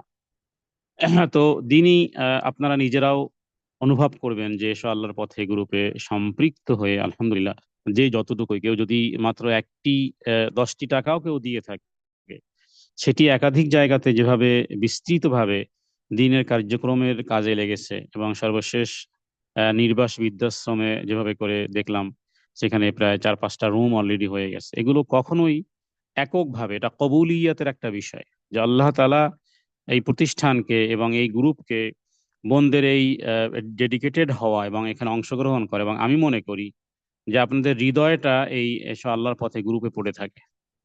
এটা কেন? এটা হৃদয়ের প্রশান্তি। উট যেমন মরুভূমিতে প্রশান্তি পায়, মাছকে যদি আপনি পানিতে রাখেন, মাছের প্রশান্তি পানিতে। উটের প্রশান্তি কোথায়? মরুভূমিতে।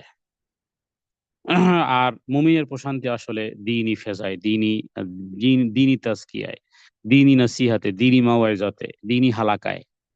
তো আলহামদুলিল্লাহ আল্লাহ তাআলা আমাদের হৃদয়ের প্রশান্তি এনে দিয়েছে এই হালাকাগুলোতে, এবং একে অপরের সাথে কোনো রক্তের সম্পর্ক না থাকলেও একে অপরের এতটাই কাছে, একের বেদনায় অন্য বেদনাপুত হওয়াটা, মূলত এই বিষয়টি কোরআন এবং সুন্নাহর দৃষ্টিতে বলা হয় আল হুব্বু ফিল্লাহ ওয়াল বুগদু ফিল্লাহ। আল্লাহর সন্তুষ্টির জন্য ভালোবাসা, আল্লাহর সন্তুষ্টির জন্য একত্রিত হওয়া। রাসূলুল্লাহ সাল্লাল্লাহু আলাইহি সাল্লাম বলেছেন, এটার মর্তবা এই রকমের। হযরতে আবু হুরায়রা রাদিয়াল্লাহু তাআলা আনহু উল্লেখ করেছেন যে সাবআতুন ইউযিল্লুহুমুল্লাহু ফি যিল্লিহি ইয়াওমা লা যিল্লা ইল্লা যিল্লুহু। কিয়ামতের দিন মানুষ যেদিন পানি পানি বলে চিৎকার করবে, সেদিন সবাই ইয়া নফসি করবে। সেই বিপদ সংকুলান মুহূর্তে কিছু ব্যক্তিবর্গকে আল্লাহ তাআলা আরশের সুশীতল ছায়ায় স্থান দিবেন।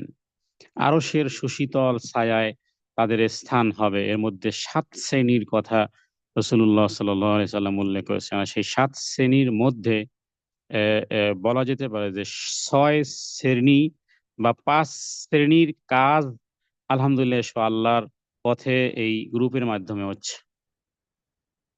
এর মধ্যে রজুলানে তাহাব্বা ফিল্লাহ ইজতামা আলাইহি ওয়া তাফাররাকা, দ্বীনের জন্য একত্রিত হওয়া, শুধুমাত্র কোনো দুনিয়াবি কোনো ব্যবসা বাণিজ্য নয়, বরং দ্বীনের জন্য, আল্লাহর সন্তুষ্টির জন্য। কালিমাতুল্লাহি হিয়াল আউলিয়া, দ্বীনের কথাকে প্রচার প্রসার করার জন্য। আল্লাহ তাআলা আমাদেরকে যতটুকু অর্থের মালিক বানিয়েছেন এবং অস্থায়ীভাবে যতটুকু রেখেছেন, তার মধ্য থেকে অগ্রসর হওয়া দ্বীনি হাইসিয়াতে। তো এই বিষয়টি সত্যিকার অর্থেই এই হাদিসের মধ্যেই অংশগুলো আছে। এরপরে অনুদানের ক্ষেত্রে আল্লাহর ভয়ে, যে ডান হাত দেয় বাম হাত ডান না। আচ্ছা, আমার একটা কল আসছে, আমি জানি না ভয়েসটাই শোনা যাচ্ছে কিনা।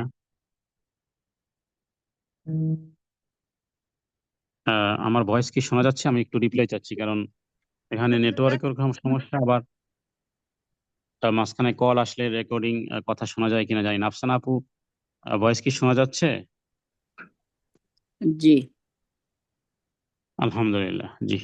তো আলহামদুলিল্লাহ আশশুকরুলিল্লাহ, আরশের ছায়াতলে 7 শ্রেণীর মধ্যে এবং হাদিসে বর্ণিত এই বিষয়টির মধ্যে আলহামদুলিল্লাহ এখানে বলা যেতে পারে যে 7 শ্রেণীর সবগুলো কাজই হচ্ছে শুধুমাত্র একটা কাজ, যে ইমামুন আদেল আছে প্রথম শ্রেণী, যে ন্যায়পরায়ণ শাসক। এটা ব্যতীত বাকি 6 বিশিষ্ট যে বিষয়গুলো আছে সেই কার্যক্রমগুলো আলহামদুলিল্লাহ এর মাধ্যমে হচ্ছে। আল্লাহ তাআলার কাছে প্রার্থনা করি তিনি যেন কিয়ামতের দিন আরশের সুশীতল ছায়ায় সাবাতুন ইউদিল্লুহুমুল্লাহু ফি দিল্লিহি ইয়াউমা লা যিল্লা ইল্লা যিল্লুহু, আল্লাহ তাআলা যেন সে আরশের ছায়াতলে আমাদেরকে সবাইকে স্থান দান করেন। আর এর পিছনে আল্লাহ তাআলার জন্য এখলাসিয়তকে, একনিষ্ঠতা, আল্লাহর সন্তুষ্টি ব্যতীত অন্য কোনো কিছু যেন আমাদের হৃদয়ের মণিকোঠায় যেন বসবাস না করতে পারে।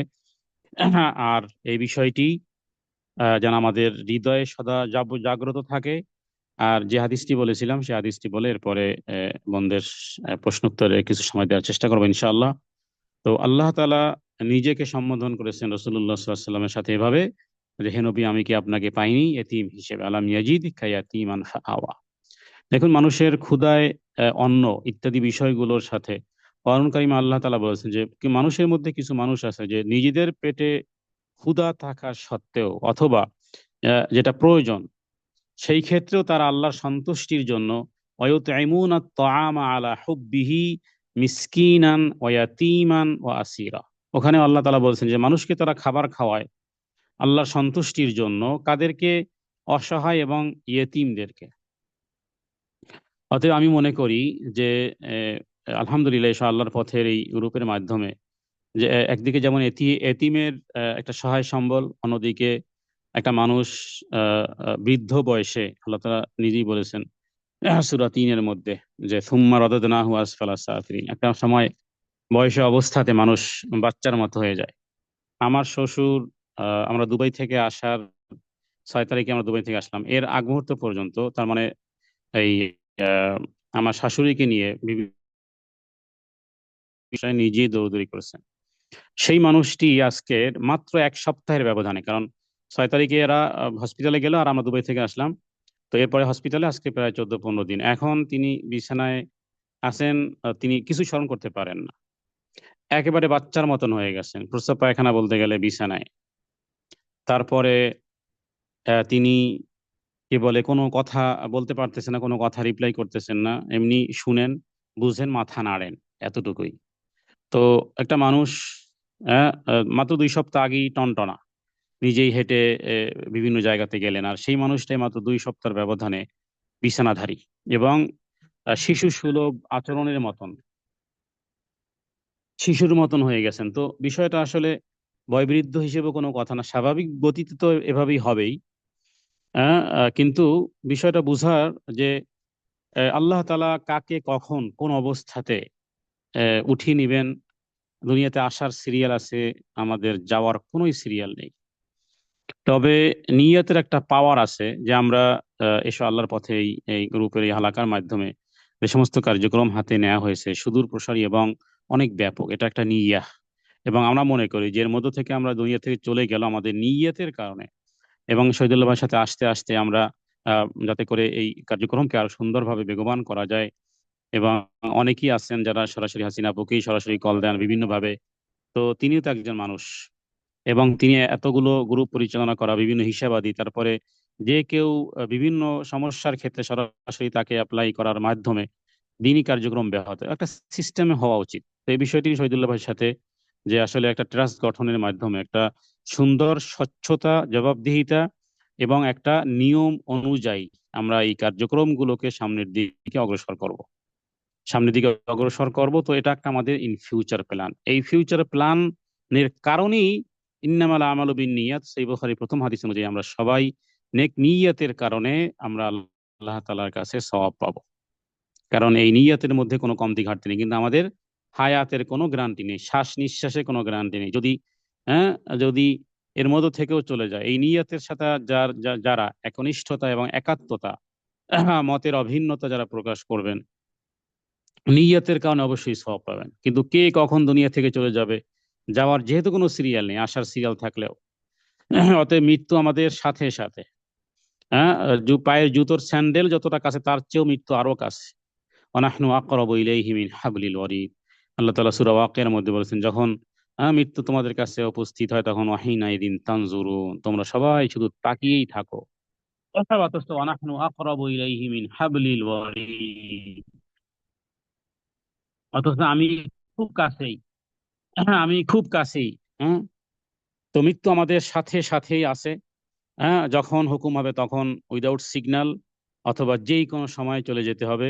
অন্তত পক্ষে আল্লাহর কাছে শুকরিয়া আদায় করি যে একটা ফেজার মধ্যে আমরা আসার মাধ্যমে একাধিক কার্যক্রমের সাথে আমরা সম্পৃক্ত হয়েছি, যতটুকু হয়েছি।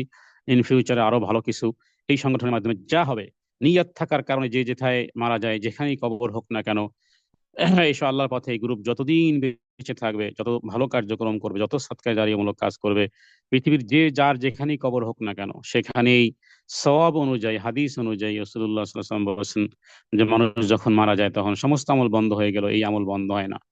ইদা মাতাল ইনসান ইনকাতা আনহু আমালুহু ইল্লা মিন সালাস, সাদাকাতিন জারিয়া, ইলমিন ইউনতাফা বিহি, ওয়ালাদিন সালিহিন ইয়াদউ লাহু। সেই সাথে সাথে আজকের গ্রুপে যারা আছেন আমরা বলবো যে অদূর ভবিষ্যতে যে জাকাতের অর্থগুলো, এবং আরেকটি বিষয় আমি হাসিনাপুর দৃষ্টি এবং সবাইকে বলবো যে শহীদুল্লাহ ভাই আছেন, আমি আছি, আমাদের উপর বহুত বড় একটা আমানত, দায়িত্ব, এলমের আমানত যেমন, ঠিক অনুরূপ ভাবে আল্লাহর পথে পয়সাগুলো কোথায় কোথায় ডিস্ট্রিবিউশন হচ্ছে, এবং সেই প্রতিষ্ঠানগুলোতে কোনো রকমের শিরক আর বেদাতের সম্পৃক্ততা আছে কিনা, আমি এই বিষয়টি জোরালো ভাবে আমি শহীদুল্লাহ ভাইকে বলেছি যে এই বিষয়গুলো রিপোর্ট তৈরি করতে হবে, রি-এডিটিং করতে হবে, যাতে করে আমাদের অর্থে একটি বেদাতের জন্ম যেন না হয়। কারণ অধিকাংশ প্রতিষ্ঠানগুলোতেই মূলত এইগুলো হয়। এই কারণে প্রয়োজনে অনুদান বন্ধ থাকুক অথবা যে কোনো হোক না কেন, কারণ অপাত্রে কোনো কিছু দেওয়ার জবাবদিহিতাও করতে হবে। কিয়ামতের দিন ওই প্রশ্ন তো সবাইকে করতে হবে যে কোত্থেকে ইনকাম করেছে, কোথায় ব্যয় করেছে। তো এখানে যেহেতু একাধিক বোনের পরিশ্রমের অংশ, এখানে অনেকেই অংশগ্রহণ করেন, সেই অর্থগুলো এমন কোনো প্রতিষ্ঠানে, এমন কোনো জায়গাতে না যায় যে তাদের হৃষ্টপুষ্টতা আমরা করতেছি, এরপর একসময় এরাই বেদাত শুরু করবে। আরবিতে একটা প্রবাদ বাক্য আছে, আরবিতে একটা প্রবাদ বাক্য হলো যে সাম্মিন কালবিন ইয়াকুলাক, সাম্মিন কালবিন ইয়াকুলাক। এটার এই প্রবাদ বাক্যটির অর্থ হলো যে কুকুরকে বেশি করে ঘি খাওয়াও, এরপরে যাতে করে একসময় তোমাকেই ঘাড় মটকাতে পারে। যদিও এই কথাটি প্রবাদ বাক্যই নয় শুধু, বরং লানাতুল্লাহ, আল্লাহর অভিসম্পাত যার উপরে, এবং রাসূলুল্লাহ সাল্লাল্লাহু আলাইহি ওয়াসাল্লাম যার জানাজা পড়বেন, আলা তুসাল্লি আলা আহাদিম মিনহুম মাত আবাদান ওয়ালা তাকুম আলা কবরিহি, কখনো তার কবরের পাশে আপনি যাবেন না। জানাজা সালাত তো পড়িয়েছেন, আর পড়াবেন না, ওর কবরের কাছেও যাবেন না। সে কে? সে হলো আব্দুল্লাহ ইবনে উবাই ইবনে সালুল। ওই বলেছিল এরকমের খারাপ কথা, এই যেটা প্রবাদ বাক্য হিসেবে এসেছে, এটা ওর কথা। মুনাফিকদের সর্দার আব্দুল্লাহ ইবনে উবাই ইবনে সালুল, যাকে রাসূলুল্লাহ সাল্লাল্লাহু আলাইহি ওয়াসাল্লাম তার নিজের জামাটা পর্যন্ত দিয়েছিলেন, যার জানাজা পড়িয়েছিলেন, যার জন্য দোয়া করেছিলেন। আর আল্লাহ তাআলা বলেছেন ইস্তাগফির লাহুম আও লা তাস্তাগফির লাহুম, হে নবী আপনি তার জন্য ইস্তেগফার করেন আর না করেন, সাবঈনা মাররাতান, যদি আপনি 70 বারও তার জন্য ইস্তেগফার করেন, ফালা ইয়াগফিরাল্লাহু লাহুম, আল্লাহ তাআলা ওকে ক্ষমা করবেন না। তো কার কথা? আব্দুল্লাহ ইবনে উবাই সালুলের কথা, মুনাফিকদের কথা। তো এখন হয় কি যে এখন এতিম আছে, বাচ্চা আছে, এখন হয়তোবা তারা হৃষ্টপুষ্টতা নেয়ার জন্য বিভিন্নভাবে সাপোর্ট নিচ্ছে, কিন্তু একটা সময় বেদাতি পরিবেশে বড় হতে হতে এক সময় এরাই হাদিসের বিপরীত অবস্থান গ্রহণ করে। তো এই বিষয়টি আমার কাছে অনুভব হয়েছে, কারণ চতুর্দিকে যেভাবে করে শিরক আর বেদাত এবং বিশুদ্ধ হাদিসের অনুসরণে হাতে গোনা কয়েকটা প্রতিষ্ঠান ছাড়া বেশিরভাগ মসজিদগুলো, এখানে আসরের সালাত, এই গতকালকে শুক্রবার আসরের সালাত জামাতের সাথে পড়লাম, মানে মসজিদের ভিতরে অন্ধকার হয়ে গেছে, অথচ এখনো আসরের সালাত জামাত শুরু হচ্ছে না, সবাই ওয়েট করতেছে। তো জামাতের সাথে সালাত আদায় করতে গেলে দেখলাম যে মানে মাগরিবের আগ মুহূর্তে এরকমের আসরের সালাত আদায় করতেছে। তো কোথায় হাদিসে কি এটা বলা আছে আসরের সালাতের সময়কালে যে সূর্য চিকমিক চিকমিক করবে, ওই সময় আসরের সালাত রাসূলুল্লাহ সাল্লাল্লাহু আলাইহি ওয়াসাল্লাম পড়তেন, সাহাবায়ে কেরাম পড়তেন। তো যাই হোক, সবকিছু মিলে এই বিষয়টি একটা দায়িত্বশীলতা যে আমাদের অর্থের পৃষ্ঠতায় যেন কোনো শিরক আর বেদাতের কার্যক্রমের কোনো সম্পৃক্ত না হয়, এটাও একটা মহান দায়িত্ব মনে করি আমাদের। কারণ প্রত্যেকে আপন আপন জায়গা থেকে দায়িত্বশীল। আল্লাহ কুল্লুকুম রাইন ও কুল্লুকুম মাসউলুন আন রাইয়াতি, প্রত্যেকের দায়িত্ব সম্পর্কে জিজ্ঞেস করা হবে। তো আপনারা অন্তত পক্ষে এতটুকু ভরসা রাখতে পারেন যে দুজন আলেমে দিন তারা এসব আল্লাহর পথে গ্রুপ এর বাংলাদেশের পরিচালনায় বা বিভিন্ন জায়গার ইনফরমেশন বা বিভিন্ন বিষয়গুলো দুজন আলেম তারা এই বিষয়গুলো দেখাশোনা করতেছেন। এই বিষয়টি যাতে করে কখনো হৃদয় শয়তানে ওয়াসওয়াসা না দিতে পারে আপনাদেরকে, যে আমরা আসলে কোথায় অনুদান দিচ্ছি বা কোথায় আমরা আমাদের কষ্টার্জিত অর্থগুলো দিচ্ছি, এই বিষয়টিও আপনাদেরকে ইতমিনান করার জন্য এই বিষয়গুলো আলোচনা করে এবং পর্যালোচনা করে বাংলাদেশের পরিস্থিতি বিষয়গুলো দেখে মোটামুটি আমি শহীদুল্লাহ ভাইয়ের সাথে বিষয়গুলো বাসে আসতে আসতে বেশ কয়েকটা বিষয় আমরা লিখিয়ে দিয়েছি। বলছি যে এর উপর ভিত্তি করে, এর উপর বেস করে একটা আর্টিকেল লিখবেন এবং সেই বিষয়গুলো আমরা ফলো করবো ইনশাআল্লাহ। তো আশা করি আল্লাহ তাআলা আসলে এগুলো সবকিছুই আল্লাহ তাআলার কবুলিয়াতেরই লক্ষণ। কবুলিয়াত না হলে এই কাজগুলো হয় না।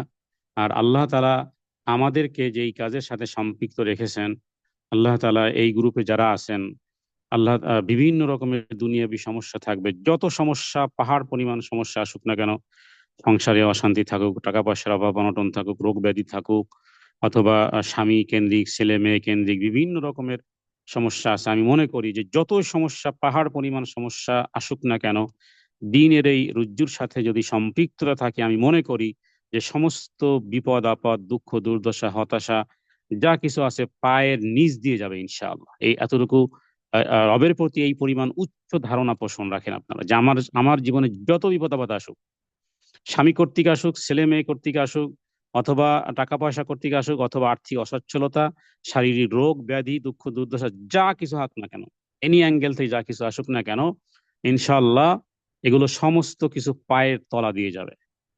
এবং শুধু মুখে এতটুকু সাহস রেখে বলবেন যে হাসবুনাল্লাহু ওয়া নি'মাল ওয়াকিল, নি'মাল মাওলা ওয়া নি'মান নাসির। কোরআনের একটি আয়াত যেটা দ্বারা আমরা আমাদের ঈমানকে, আমাদের এই দুঃখ দুর্দশার বিপরীতে আমরা বলতে পারবো যে আমার রব যেহেতু আল্লাহ তাআলাই, আর তিনিই তো আমার জন্য যথেষ্ট, তিনি আমার জন্য যথেষ্ট। আর এগুলো আসবে, এগুলো আসা মানে আল্লাহর অপছন্দনীয় পাত্রী বা বান্দি আপনি নন, বরং আল্লাহর প্রিয় পাত্র, প্রিয় পাত্রী হওয়ার এটা একটা বৈশিষ্ট্য, যে আল্লাহ তাআলা বিভিন্ন দুনিয়াবী টেনশনের মধ্যে বিভিন্ন অবস্থার প্রেক্ষাপটে, কিন্তু সবচেয়ে বড় বিষয়কে যখন সামনে রাখবেন তখন এই সমস্ত জিনিসগুলো চান্স পাবে না। বড় বিষয় নিয়ে ভাববেন, বড় বিষয় নিয়ে ভাববেন যে আমি চলে যাব দুনিয়া থেকে, আমার এই মাথা আছে তো ব্যথা আছে, মাথাও থাকবে না, ব্যথাও থাকবে না। মাথা থাকতে থাকতে এই মাথা থেকে সুবুদ্ধি দিয়ে, অথবা এই মাথার মধ্যে যে আমার শরীরের যে পঞ্চ ইন্দ্রিয় আছে এগুলোকে যেন কিছু কাজে লাগাতে পারি, কিছু যেন কাজে লাগাতে পারি, জিহ্বাটাকে যেন কাজে লাগাতে পারি, হৃদয়টাকে যেন কাজে লাগাতে পারি, আমার জীবনের কিছু অংশ যেন কাজে লাগাতে পারি। আলহামদুলিল্লাহ অনেক বোন আছেন ডেডিকেটেড, হয়তোবা আল্লাহ সন্তুষ্টির নিমিত্তে তারা কাজ করে যাচ্ছেন, বিধায় আলহামদুলিল্লাহ আল্লাহ তাআলা এটার ব্যাপকতা সম্প্রসারিত করেছেন। আমি মনে করবো সেই ক্ষেত্রে আমাদের সবাইকে ডেডিকেটেড হওয়া উচিত। যারা কোনোভাবে পারতেছি না তারা প্রচুর দোয়া করবেন, তারা আরো বেশি দোয়া করবেন যে আল্লাহ, আমি সাহাবায়ে কেরামের মধ্যে ছিল কেউ কেউ বলতো ইয়া রাসূলুল্লাহ আমার অস্ত্রও নেই, পায়ের জুতাও নেই, তা আমি যেন যুদ্ধের ময়দানে যাচ্ছি, আমি যেন জীবনটা দিয়ে আসতে পারি। আবার যাদের অর্থ ছিল, ওসমান রাদিয়াল্লাহু তাআলা আনহু, আরো অন্যান্য সাহাবায়ে কেরাম, তারা অর্থ দিয়েছেন। ইসলামের সব সময় তিন শ্রেণীর লোক কাজে প্রয়োজন হয়। কিছু ব্যক্তিবর্গের অর্থ প্রয়োজন হয়, দিন ধর্মের কাজে অর্থের প্রয়োজন হয়। কিছু ব্যক্তির বুদ্ধি পরামর্শের প্রয়োজন হয়। কিছু যুবক শ্রেণী লোকদের আত্মত্যাগের প্রয়োজন হয়। তিন শ্রেণীর মাধ্যমে দিনের কাজ হয়। সঠিক পরিচালনার প্রয়োজন হয়, এবং কিছু ব্যক্তিদের অর্থের প্রয়োজন হয়, কিছু ব্যক্তিদের দোয়া এবং শারীরিক শক্তি প্রদানের বিষয়গুলো সমন্বয়ের মাধ্যমে আসলে দিন প্রতিষ্ঠিত হয়েছে। সেটা মক্কাতে বলেন, সেটা মদিনাতে বলেন।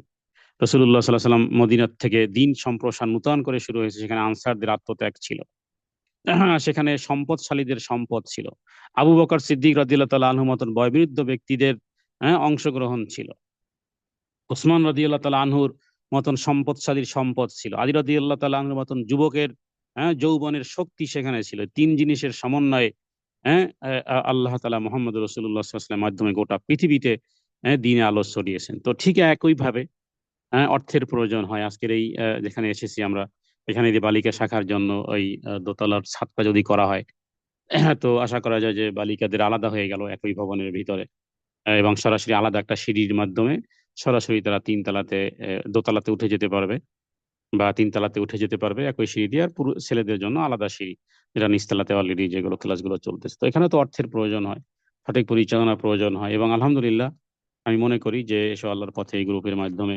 বাংলাদেশের সর্বত্র সমস্ত জায়গাতে আমি তো এই আশা পোষণ করি, এবং আপনাদের সাথেও এই একাত্মতা পোষণ করার আপনাদেরকে বলবো যে সারা বাংলাদেশে, সারা সমস্ত বাংলাদেশ আমাদের নিজস্ব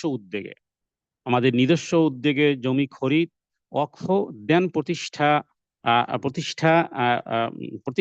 প্রতিষ্ঠান করা। মানে এক হলো যে আপনি কোনো মসজিদে অনুদান দিলেন, ঠিক আছে, একটা মসজিদ আছে, কিছু দরজা জানালা রড সিমেন্ট দিলেন না। আর আমার নিয়ত হলো যে আমরা জমি খরিদ করব, দেন সেখানে আমি মসজিদ নির্মাণ করব। জমি খরিদ করব, ওয়াকফ হবে, দেন সেখানে নূতন প্রতিষ্ঠান সেখানে প্রতিষ্ঠিত হবে। আমি তো এইরকমই নিয়ত রাখি যে একটা প্রতিষ্ঠান যেটা আছে সেখানে আর কিছু দিয়ে সেই প্রতিষ্ঠানকে চালিয়ে না বরং নূতন করে সারা বাংলাদেশে এই সঠিক মানহাজ, সঠিক দ্বীনের মানহাজ, শিরক এবং বেদাত মুক্ত, সুন্নাহ এবং তাওহীদ যুক্ত ফোরকানিয়া মাদ্রাসা বলেন, মসজিদ বলেন, সারা বাংলাদেশে, সারা দেশব্যাপী নূতন নূতন প্রতিষ্ঠান উঠবে। এসো আল্লাহর পথে এই গ্রুপের মাধ্যমে ইনশাআল্লাহ বিইজনিল্লাহ। আল্লাহ তাআলার কাছে এই তৌফিক কামনা করি এবং নিয়তের পরিশুদ্ধতা আল্লাহ তাআলার কাছে বলি যে আল্লাহ তুমি চাইলে সম্ভব, লা সাহলা ইল্লা মা জাআলতাহু সাহলান, আর তুমি যদি না চাও তাহলে হবে না। মাশা আল্লাহ কান আমাল্লাম ইয়াশা ইয়াকুন। তো যাই হোক, অনেক দীর্ঘদিন পরে কথা বলার আগ্রহ, দ্বীনের জন্য এই পিপাসা সত্যি কখনো মিটবে না। দ্বীনের জন্য এই আত্মত্যাগ এবং কার্যক্রম এবং ইখলাসের সাথে যারা এই সম্পৃক্ত আছেন এই গ্রুপে, সবাইকে আল্লাহ তাআলা সম্পৃক্ত রাখুক, এবং আল্লাহ তাআলা সবার জন্যই দুনিয়া এবং আখেরাতের উত্তম ফায়সালা থেকে উত্তম ফায়সালা করুক। আমাদের যাবতীয় হাজাতগুলো আল্লাহ তাআলা যেন তিনি তার নুসরত দ্বারা তিনি যেন সাহায্য করেন, এবং ইস্তেকামাত যেন থাকতে পারি, এবং ইমানের সাথে, রবের সাথে যেদিন মিলিত হবার দিন হবে, রব এবং এমনভাবে যেন রবের সামনে দণ্ডায়মান হতে পারি যে রব দেখে সন্তুষ্ট হয়েছেন এবং বলেছেন, ইয়া আইয়াতুহান নাফসুল মুতমাইন্নাহ, হে প্রশান্ত আত্মা, ইরজিই ইলা রব্বিকি রাদিয়াতাম মারদিয়া, প্রত্যাবর্তন করো তোমার প্রভুর প্রতি, যিনি তোমার প্রতি সন্তুষ্ট হয়েছেন।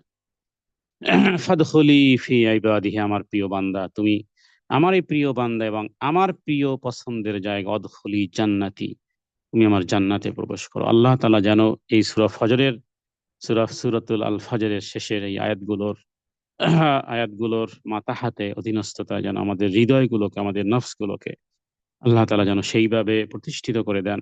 আমরা দুনিয়াতে যতদিন আমরা বেঁচে আছি মুসাফিরের এই জীবনে, আল্লাহ তাআলা যেন বাকি জীবন পিছনে যা হয়ে গেছে বাস, রবের কাছে প্রার্থনা করি তিনি যেন আমাদের ক্ষমা করে দেন। আমাদেরকে হায়াতে তয়্যিবা রেখেছেন, উত্তম কিছু বলার এবং শ্রবণ করার তৌফিক যে আল্লাহ তাআলা তৌফিক দিয়েছেন সে রবের কাছে এবার তৌফিক কামনা করি, তিনি যেন আমাদেরকে তৌফিক প্রদান করেন, সুস্থতার নিয়ামত দান করেন, এবং জিকিরে ফিকিরে সদা সর্বদা তার এই দেয়া এই নিয়ামত, অঙ্গ প্রত্যঙ্গ, এই অর্গানগুলোকে যেন তার সন্তুষ্টি পথে ব্যয় করতে পারি, এবং একটা কলবে সালিম যেন আল্লাহ সবাইকে দান করেন, একটা ইতমিনানে কলব যেন, একটা মুতমাইন্নে একটা কলব যেন, একটা নফসে মুতমাইন্না যেন আল্লাহ তাআলা আমাদের সবাইকেই প্রদান করেন। হাযা মিন্নি ওয়াল ইলমু ইনদাল্লাহ, আল্লাহু আ'লামু বিস-সাওয়াব, সাল্লাল্লাহু আলা সাইয়্যিদিনা মুহাম্মাদিন নবিয়্যিল উম্মি ওয়া আলিহি ওয়া সাল্লাম। আসসালামু আলাইকুম ওয়া রাহমাতুল্লাহি ওয়া বারাকাতুহু। ওয়ালাইকুম আসসালাম রহমতুল্লাহি ওবারাকাতু। আলহামদুলিল্লাহি রবিল আলামিন। বোনেরা কিরকম জিজ্ঞেস করতেছিল শব্দে শব্দে কোরআন আবার কবে হবে? আলহামদুলিল্লাহ, আলহামদুলিল্লাহ, ইনশাল্লাহ ইনশাল্লাহ আবার হবে। যে ভাইকে আল্লাহ সব দিক থেকে আমি পরিবেশ আমি তো করছেন। উইন্টারের ছুটি চেয়েছি আপনার কাছে, যে আমাকে উইন্টারের 1 মাস ছুটি দেন। আল্লাহ শুনেন ভাই, ছুটি তো জি আল্লাহর কাছে। আল্লাহ যদি জি তার বান্দাকে ছুটি দেয়, তাহলে আল্লাহ যদি মনে করে না আমার বান্দা যেখানেই যাবে সে আমার মজলিস চালু রাখবে, তাহলে তো জি আমাদের কি করব? আমাদের কিছু জি, করার এখনো তো নাই। ওই অসুস্থ জি রোগীর কাছে থাকা মানে জান্নাতের বাগানে থাকা। আমি জি কিছু জি জি জি জি সকাল বিকাল জান্নাতের বাগানে আছি, কারণ অসুস্থ আলহামদুলিল্লাহ। রোগীর পরিষেবা করা, দৌড়দৌড়ি করা, এই জি এসব সময় দোয়া কালাম পড়ে ঝাড়তে থাকি, তাকেও নিজেও, বাচ্চারা একটু একটু অসুস্থ, আর আর দেশের পরিস্থিতি আসলে মানে কোন দিক থেকে কোন দিকে সময় চলে যাচ্ছে আসসালামু বুঝেই আলাইকুম করতে ভাইয়া, হয়। আমারও শাশুড়ি জি অসুস্থ।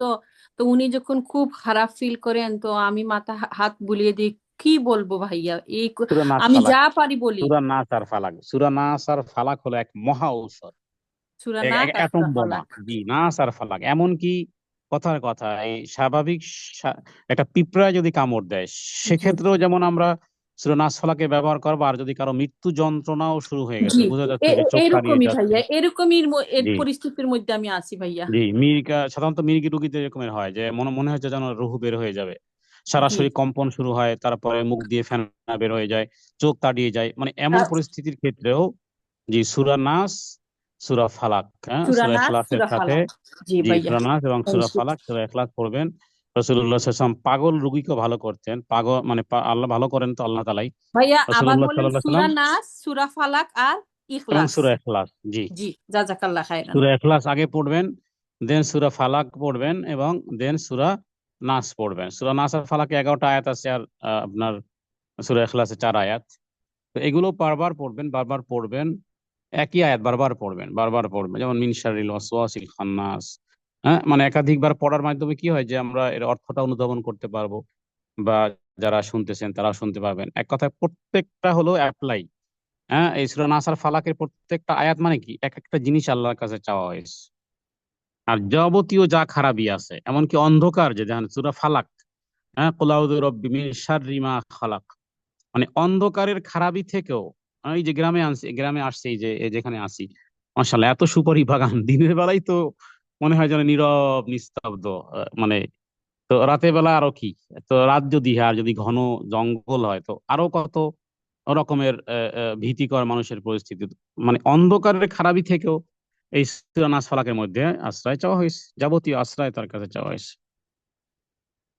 তো এই কারণে সূরা নাস আর ফালাকের ব্যবহার করবেন যাবতীয় ব্যাপারে, শারীরিক রোগ ত্রুটি থেকে শুরু করে, হ্যাঁ একেবারে মৃত্যু মতন এত বড় বিপদ আসসালামু আপদেও সূরা আলাইকুম। নাস এবং সূরা ফালাক ব্যবহার শায়েখ করবেন। জি তখন কি অজু অজু অবস্থা থাকতে হবে? অজু জি, অবস্থা? না, মুখস্থ তেলাওয়াতে ওযুর প্রয়োজন হয় না, মুখস্থ তেলাওয়াতে ওযু লাগে না, শুধু মাসহাফ টাচের ক্ষেত্রে ওযুর বিষয়টি নিয়ে ওলামারা কথা বলেছেন, কিন্তু মুখস্থ তেলাওয়াতের ক্ষেত্রে ওযুর প্রয়োজন হয় না। বরং সূরা শুরু করবেন যেহেতু, এই কারণে আউযু বিল্লাহ বিসমিল্লাহ সহ পাঠ করবেন ইনশাআল্লাহ। আর বাচ্চাদের ক্ষেত্রে অ্যাপ্লাই করবেন সূরা ফাতিহা। বাচ্চা কেন্দ্রিক যত সমস্যা আছে, জ্বর হোক, কান্নাকাটি হোক, অথবা ভয় পাওয়া হোক, যাবতীয় যা কিছু ক্ষেত্রে, কারণ সূরাতুশ শিফা, সূরাতুদ দোয়া, তো এই ক্ষেত্রে সূরা ফাতিহা 7 বার পাঠ করে করে ওদেরকে প্রদান করবেন। আবার একটু পরে আবার করবেন, একটু পরে আবার করবেন, কাজই হলো এটা। আসসালামু আলাইকুম জি রহমতুল্লাহ। ইনশাআল্লাহ। শায়েক, ফাতিহা পড়ার আগে পরে কি দুরূদ পড়তে হবে? অনেকে বলে যে দুরূদ পড়তে হবে জি, দুরূদটা তো আসলে দোয়া কবুলের আগে ক্ষেত্রে আর পরে। করতে পারেন। জি, আগে পরে করতে পারেন। জাযাকাল্লাহ যদি খাইর। আগে না করতে পারেন তো শেষে করবেন। কথা কথা অনেক সময় শুরু থেকে হয়তো বা অনেক সময় থাকে না, কোরআন কারীমের সূরা ফাতিহাটা আগে তেলাওয়াত করেন, দেন দুরূদ পাঠ করেন, এটাও হতে পারে। আবার যখন সূরা ফাতিহা পড়বেন আবার দুরূদ পাঠ করেন আগে আর পরে। এটা কোনো ওলামায়ে কেরামগণ বলেছেন। বাকি হাদিস থেকে এতটুকু পাওয়া যায় যে আমাদের দোয়াগুলো লটকে থাকে যতক্ষণ পর্যন্ত না দুরূদ পাঠ করা হয়। তাহলে যদি এমন হয় যে আপনি আগে সূরা ফাতিহা পড়লেন, নাস পড়লেন, ফালাক পড়লেন, তার মানে এগুলো সব দোয়া হয়ে আছে। এখন যদি এর সাথে সাল্লাল্লাহু আলাইহি ওয়াসাল্লাম তাসলিমান কাসীরান হয়ে গেছে দরুদ, অথবা সাল্লাল্লাহু আলাইহি ওয়াসাল্লাম, অথবা ইত্যাদি হয়ে গেলেই দুরূদ হয়ে গেল। তাহলে নাস আর ফালাকে যা বললেন, সূরা ফাতিহাতে যা বললেন, সব দোয়া কবুল হয়ে গেছে। কারণ যেহেতু দুরূদ লেগে গেছে। জি ইনশাআল্লাহ। ভাই একটা জিনিস কি, এই যে সূরা ফাতিহার আগে পড়তে হবে পরে পড়তে হবে, এরকম রুলস বানানো হাদিসে এরকম করে তো আসে নাই। দোয়া কবুলের জন্য নেই, যেটা জি আপনি বললেন যে আমরা সবকিছু দোয়া জি, করব, আমরা দুরূদ পড়ে দিব যাতে দোয়াটা কবুল হয়, কিন্তু এইভাবে কবুল হয়, জি কন্ডিশন অ্যাপ্লাই করে যেভাবে আপনি জি বুঝতে পারছেন যেটা আমি বলতেছি, আপুকে জি। যেভাবে বলা হয়েছে যে আগে দুরূদ পড়তে হবে, তারপর সূরা ফাতিহা, তারপর দুরূদ পড়তে হবে, তার না, মানে এই একটা এই সেট ফরম্যাট আপ, এরকম নেই না, হাদিসে, এরকম হুবহু নাই। এইভাবে ফরম্যাট নেই। জি হাদিসে এইভাবে ফরম্যাট নেই, আলাদা যে আচ্ছা, মানে আমি যদি হ্যাঁ, নিয়ত করি জি যে যেহেতু আগে পরে দুরূদ মানে এরকম পড়লে বা দোয়া কবুল হয়, এই নিয়তে যদি পড়ি তাহলে তো সমস্যা নাই নাকি? জি, কিন্তু আপনারা দেখেছেন যে মক্কাতে বা মদিনাতে, বিশেষ করে রমজান মাসে যে তারা কিয়ামুল লাইল হয়, এবং সেখানে দেখেছেন যে শায়েখ সুদাইসি এবং শারিয়াম তারা দোয়ার ক্ষেত্রে আল্লাহ তাআলার হামদ এবং সানা দিয়ে শুরু করে, এরপরে নিজের থেকে শুরু করে পরিবার, বিশ্বব্যাপী গোটা বিশ্বের সর্বশেষ এন্ড অফ মোমেন্টে দেখবেন যে দুরূদ পাঠ করতেছে। জি, তো এটাই এটা আমি একটা এটাই বলতে পদ্ধতি, চাইছিলাম। এটা একটা এটা একটা পদ্ধতি। এই কারণে যে আমরা কি বলে আপনার প্রশংসাটা, এখানে আরো কিছু বিষয় যে আসলে প্রথম প্রশংসা কার? প্রশংসা তো সবই আল্লাহ তাআলা, তাই না? এই কারণে আলহামদুলিল্লাহ রব্বিল আলামিন দিয়ে আসলে শুরু করা প্রয়োজন, অথবা অন্য কোনো শব্দ, ইন্নাল হামদা হতে পারে, ইন্নাল হামদালিল্লাহ ইত্যাদি, নাহমাদু ওয়া নুসাল্লি আলা রাসূলুল্লাহ সাল্লাল্লাহু আলাইহি সাল্লাম যে খুতবাগুলো পাঠ করতেন সেখানেও এরকম দেখবেন নবীজি দুরূদ পাঠ করতেন। কেন? এটা আল্লাহর বিধান, এই যে ওয়াশহাদু আন্না মুহাম্মাদান আবদুহু ওয়া রাসূলুহু। কিন্তু নবীজি তার মৌলিক যে খুতবাগুলো, জেনারেলি যে খুতবাগুলো দিতেন, সেই খুতবাগুলো দেখবেন যে আগে কিন্তু দুরূদ নেই। সেখানে আছে এইভাবে, ইন্নাল হামদালিল্লাহ বা নাহমাদুহু ওয়া নাস্তাঈনুহু, এভাবে করে যে আমরা প্রশংসা আদায় করতেছি, হ্যাঁ, আল্লাহ তাআলার, এবং তার দিকেই প্রত্যাবর্তন করতেছি। আনাস্তাগফিরুহু ওয়া নাউযু বিল্লাহি মিন শুরুরি আনফুসিনা। তো এই আমরা ওই ফরম্যাটটা ফলো করব, কোনটা? যেটা রাসূলুল্লাহ সাল্লাল্লাহু আলাইহি সাল্লাম তিনি কথাবার্তার ক্ষেত্রে বা খুতবার ক্ষেত্রে কিভাবে করতেন, আল্লাহর প্রশংসা দিয়ে শুরু করতেন, দেন শেষে দুরূদ পাঠ করা, এটা উত্তম। আর বোন যেটা বলেছেন যে আমি যদি নিয়াত করি যে আমার দোয়াটা কবুল হবে, তো আগে তো দোয়াটা আগে করেন। কথা কথা মানে বিষয়টা হলো এরকম যে আপনি একটা সাপোর্ট দিচ্ছেন, আগে মূল মূল বিষয়টা কি? মূল বিষয়টা হলো যে আমি রবের কাছে প্রার্থনা করেছি, আর রবের কাছে প্রার্থনাটা হবে আগে, দেন হবে দুরূদ। তাহলে কি, যে দুরূদের মাধ্যমে রেসালাতের স্বীকৃতি এবং দোয়া কবুলের জন্য সব প্রস্তুত হয়ে আছে, শুধু দুরূদ পাঠের মাধ্যমে দোয়া কবুলিয়তটা আরো বেশি হলো। কিন্তু মূল বিষয়টা হলো অ্যাপ্লাই কার কাছে? আল্লাহ তাআলার কাছে। বিষয়টা যে অ্যাপ্লাইটা যেন রাসূলুল্লাহ সাল্লাল্লাহু আলাইহি ওয়াসাল্লামের দিকে ঘুরে না যায়, কারণ সূক্ষ্মভাবে ভালোবাসা দিয়েই পৃথিবীতে সর্বপ্রথম শিরিক এই পৃথিবীতে উৎপত্তি হয়েছে, তার পিছনে ছিল শুধুমাত্রই ভালোবাসা। ভালোবাসার সূত্রই পৃথিবীতে শিরিক শুরু হয়েছে, এবং যেটা আমাদের মুসলিমদের মধ্যে আছে। রাসূলুল্লাহ সাল্লাল্লাহু আলাইহি ওয়াসাল্লামকে ভালোবাসা ঈমান, স্পষ্ট কথা, এর মধ্যে কোনো দাড়ি কমা নেই। কিন্তু খেয়াল করতে হবে যে সেই ভালোবাসা যেন আমাদেরকে, হ্যাঁ, প্রায়োরিটি দেওয়ার ক্ষেত্রে যেন আল্লাহর উপরে না নিয়ে যাওয়া হয়। বাস এই জায়গাটার কারণেই শিরিক শুরু হয়েছে। যেভাবে করে ভালোবাসা, শিরিক উৎপত্তি হয়েছে কিভাবে? নূহ আলাইহিস সালামের সময়কাল থেকে যেহেতু শিরিক শুরু হয়েছে, হ্যাঁ, এবং ওই সমস্ত ব্যক্তি বর্গদের প্রতি মানুষ ভালোবাসতো, আর তারা মৃত্যু হয়ে যাওয়ার পরে ওই ভালোবাসাই শিরকে রূপান্তরিত হয়েছে। একইভাবে রাসূলুল্লাহ সাল্লাল্লাহু আলাইহি ওয়াসাল্লামকে ভালোবাসা ঈমান, তার অনুসরণ করা ঈমান, কিন্তু সেই ভালোবাসা আর বহিঃপ্রকাশটা যেন আল্লাহর উপরে না নিয়ে আসে, তাহলেই তাহলেই ওই ঘুরে ফিরে ওদের মতন হয়ে গেল। রাসূলুল্লাহ সাল্লাল্লাহু আলাইহি ওয়াসাল্লামের মাকামকে ওইখানে রাখা উচিত। আমরা আল্লাহর প্রশংসা দিয়ে শুরু করব, দেন এরপরে দুরূদ পাঠ করব, এরপরে আবার আপনি যেভাবে করেন।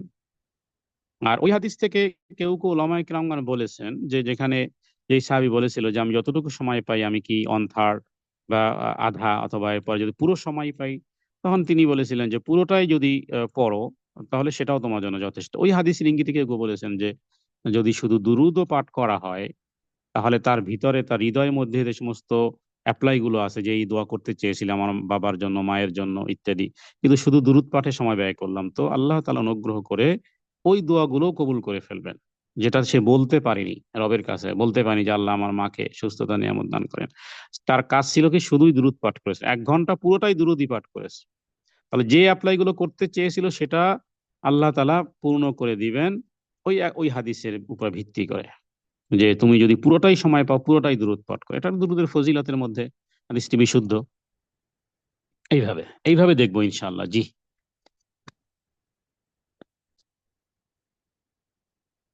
জাযাকাল্লাহ খাইর।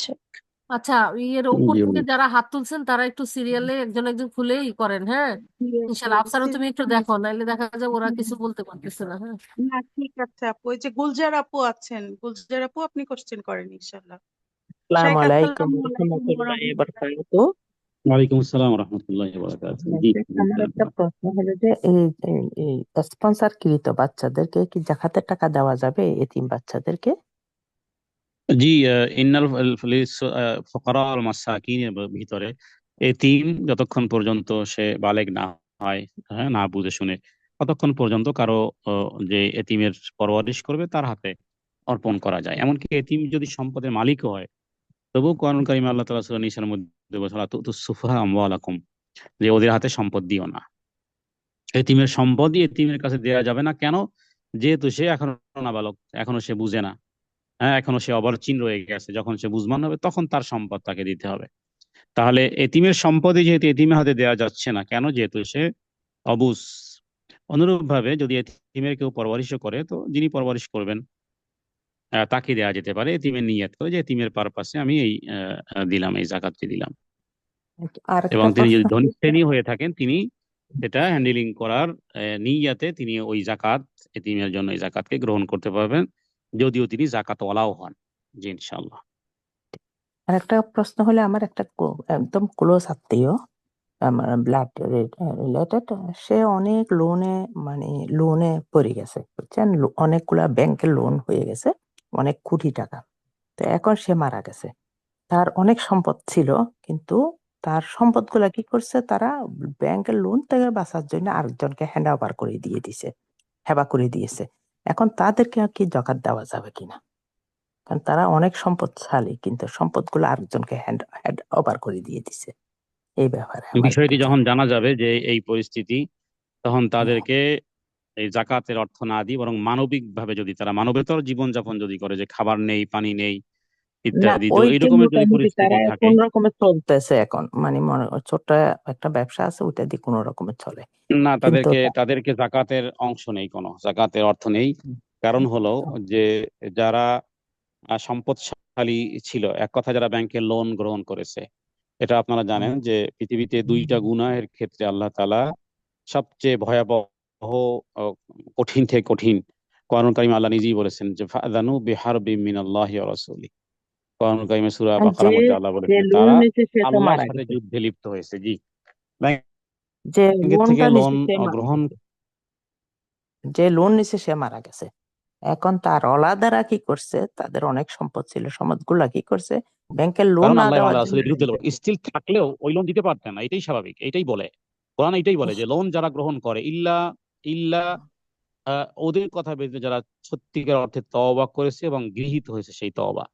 এছাড়া ব্যাংকের থেকে লোন নিয়ে শতকরা 95% লোক উঠতে পারে না, মনে করে যে এটা সামান্য কিছু, উঠে যাব, পারে না।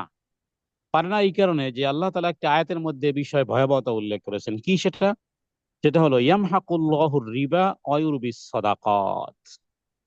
এই আয়াত হলো ওই দলিল, যে আপনি মনে করছেন আমি 1 লক্ষ টাকা আমি ব্যাংকের থেকে লোন নেব, এরপরে এই মুরগির খামার করব বা এই হাসারি করব, এটা তো বেশি না, 1 লক্ষ টাকা মাত্র। এটা তো ওই মাত্র কয়েক সিজন, 6 মাস পরে মুরগির বাচ্চা বড় হয়ে গেলে তো আমার হিসেবে আসতেছে 5 লক্ষ টাকা। তো সুতরাং ব্যাংকে 1 লক্ষ টাকা লোন দিয়ে ফেলো, বাকি 4 লাখ টাকা আমার বেনিফিট, সব বাদ দিলাম।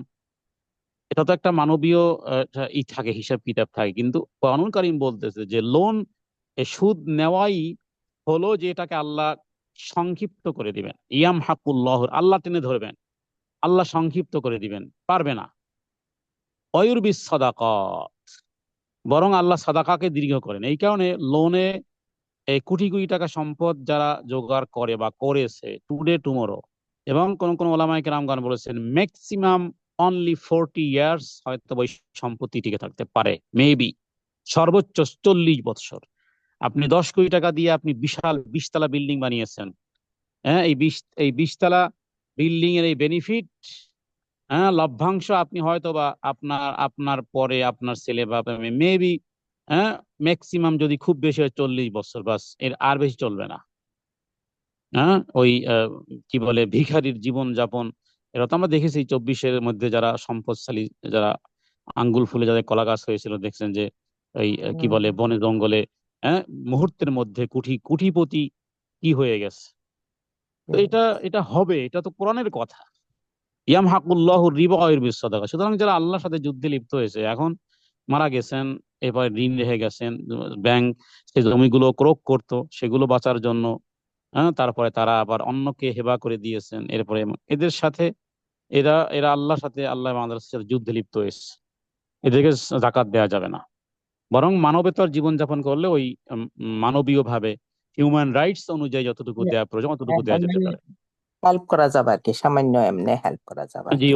ওইভাবে একেবারে খুব অসুবিধা পড়ছে, প্যারাসিটামল কেনার ঔষধ নেই, ঔষধ দিবেন, খাবার নেই, খাবার দিবেন, হিউম্যান রাইটস অনুযায়ী যতটুকু দেওয়া মুস্তাহেক অতটুকু, এর বেশি না, কারণ তারা জাকাত নেয়ার হকদার নয়। এরকম হলে তো আপনি বাংলাদেশের সমস্ত, ওয়ালাইকুম আসসালাম, বাংলাদেশের সমস্ত টাকার জাকাত ফিতরা দিতে হবে। ওয়ালাইকুম আসসালাম, জি আলহামদুলিল্লাহ। ওরা কোথাও ওরা বাহিরে বানায়, এরকম বাহিরে। জি। তো তাহলে এই ঈদে দিতে হবে, যারা হলমার্ককে দিতে হবে, এসালম গ্রুপকে দিতে হবে, বাংলাদেশ সমস্ত জাকাত ওদেরকে দিতে হবে, কারণ ওরা ঋণগ্রস্ত আছে। যারা 30টা ব্যাংক লুটপাট করে খেয়েছে, ওরাই সবচেয়ে বড় ফকির এখন বাংলাদেশের, ঋণগ্রস্ত ওরা। ওদেরকে বাংলাদেশ সমস্ত টাকাগুলো ওদেরকে আবার দিতে হবে। এটা কোরআনের শিক্ষার বিপরীত। জি, তাদেরকে জাকাত দেওয়া যাবে না। জাযাকাল্লাহু খাইর। জি, নাজনীন আপু, আপনি কোশ্চেন করেন ইনশাল্লাহ। জি ভাই, আসসালামু আলাইকুম ওয়া রাহমাতুল্লাহি। ওয়ালাইকুম আসসালাম ওয়া রাহমাতুল্লাহি ওয়া বারাকাতুহু। আচ্ছা ভাই, আমার প্রশ্নটা হচ্ছে, আসলে আমি আমেরিকাতেই ছিলাম, আসছি দেশে 1 মাস হলো। তো আমার শাশুড়ি খুব অসুস্থ, উনি ডেঙ্গু, ওনার বয়স 87 বছর। তো ডেঙ্গু জি হয়েছিল। এরপরে আমরা এই 20-25 দিন ধরে হসপিটালে ছিলাম। যাই হোক, এখন বাসায় আসছি আলহামদুলিল্লাহ। জি, এখন ওনার হয়েছে মেমোরি কিছুটা লস হয়েছে, ঠিক আছে। উনি আমাদেরকেও সেম চিনেন, লাইক তো এরকমও আমার হয়। শ্বশুর। জি, আমার সেম লাইক আমার শ্বশুরের একই একই পরিস্থিতি। জি আচ্ছা, হ্যাঁ, চিনে না বা খেতেও, খাওয়া মুখে নিয়ে বসে থাকে, কুলি করে ফেলে দেয়, গিলতে হবে সেটাও বুঝে না। খুব মানে কঠিন অবস্থা। তো ওনার নামাজ তো আর এখন কোনো ইয়ে না ভাই, আমি ওটা কি জানতে, নামাজের জি, কথা বললেও শরিয়ত। উনি জি জি বোঝে না। জি হ্যাঁ, জি। রাসূলুল্লাহ সাল্লাল্লাহু আলাইহি ওয়াসাল্লাম বলেছেন, 3 ব্যক্তির উপর থেকে আল্লাহ তাআলা কলমকে উঠিয়ে নিয়েছেন। এর মধ্যে যার স্মৃতিশক্তি লোপ পেয়েছে, ঘুমন্ত ব্যক্তি, অনুরূপভাবে বাচ্চা। তো এদেরকে বাচ্চার কাতারেও আনা যায়, এরা স্মৃতিশক্তি লোপ পেয়ে গেছে, এদের উপর থেকে শরিয়ত রহিত হয়ে আছে। অতএব তিনি যদি স্মরণ করতে পারেন, তিনি যদি হুঁশ আসেন, হ্যাঁ, তাহলে তাদেরকে সালাতের কথা স্মরণ করিয়ে দেওয়া যেতে পারে, ইত্যাদি এখন বিষয়গুলো। যেমন ভাই, বাস। এই আজকে আর গতকালও যেমন দেখলাম, উনি বলতেছে যে হ্যাঁ, আজানটা বুঝে যে আজান হচ্ছে, তো নামাজ, এখন বলে নামাজ পড়ি, কিন্তু ওই ওড়নাটা মাথায় দিয়ে দিলে ওই উনি একটু ইয়ে করে, কিন্তু আসলে তো জি, পড়তে পারে না। আমরা কি পাশে থেকে কি কিছু বলবো ভাই, এরকম কোনো সুবহানাল্লাহ বা যেহেতু তার সেন্স যেহেতু আলহামদুলিল্লাহ তার করতে সেন্সলেস, পারি? তো যতটুকু সেন্স আছে তিনি তার সাধ্য অনুযায়ী আচ্ছা।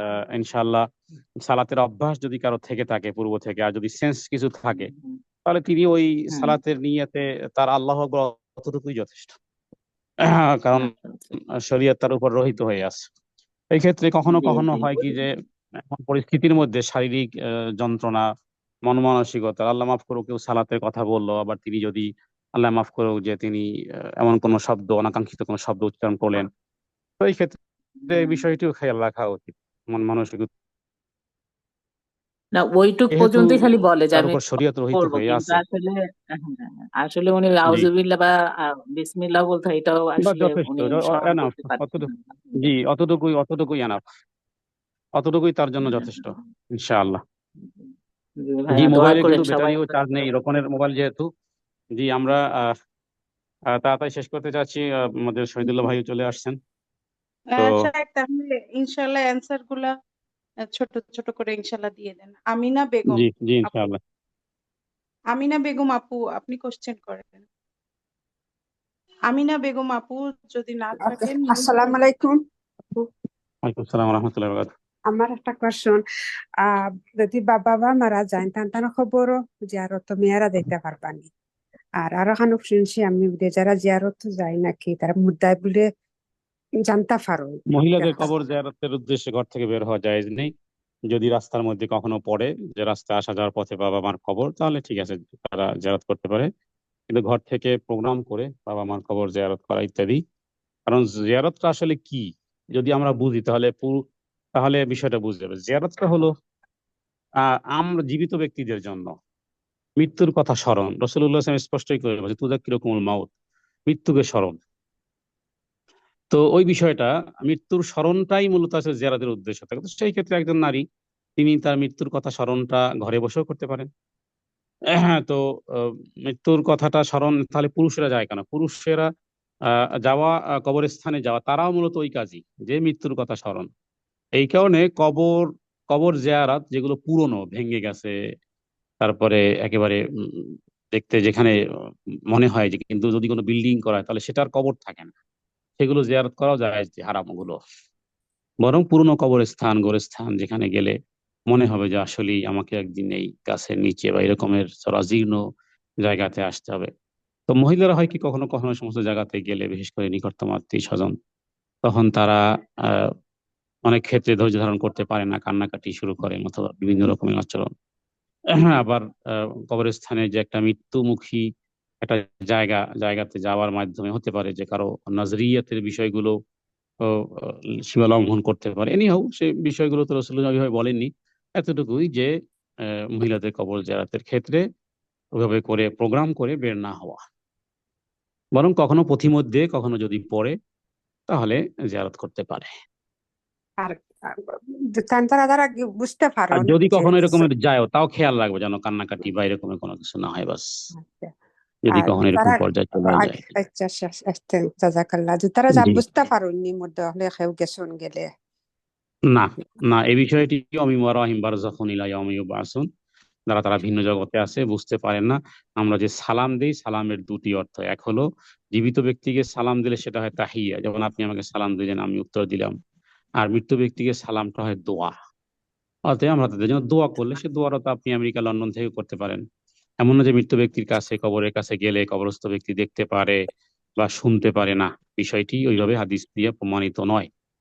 হ্যাঁ, যতটুকু হাদিসে আছে ততটুকু, যেমন মৃত্যু ব্যক্তিকে দাফন করার সময় এমনকি স্যান্ডেলের জুতার আওয়াজও শুনতে পায়, ওই হাদিস অতটুকুই। কিন্তু এর পরবর্তীকালে যে তারা কবরের কাছে গেলে তারা শুনতে পায় বা নিকটতম আত্মীয়কে চিনতে পারে ইত্যাদি বেশ কিছু কথোপকথন আমাদের সমাজে প্রচলিত আছে।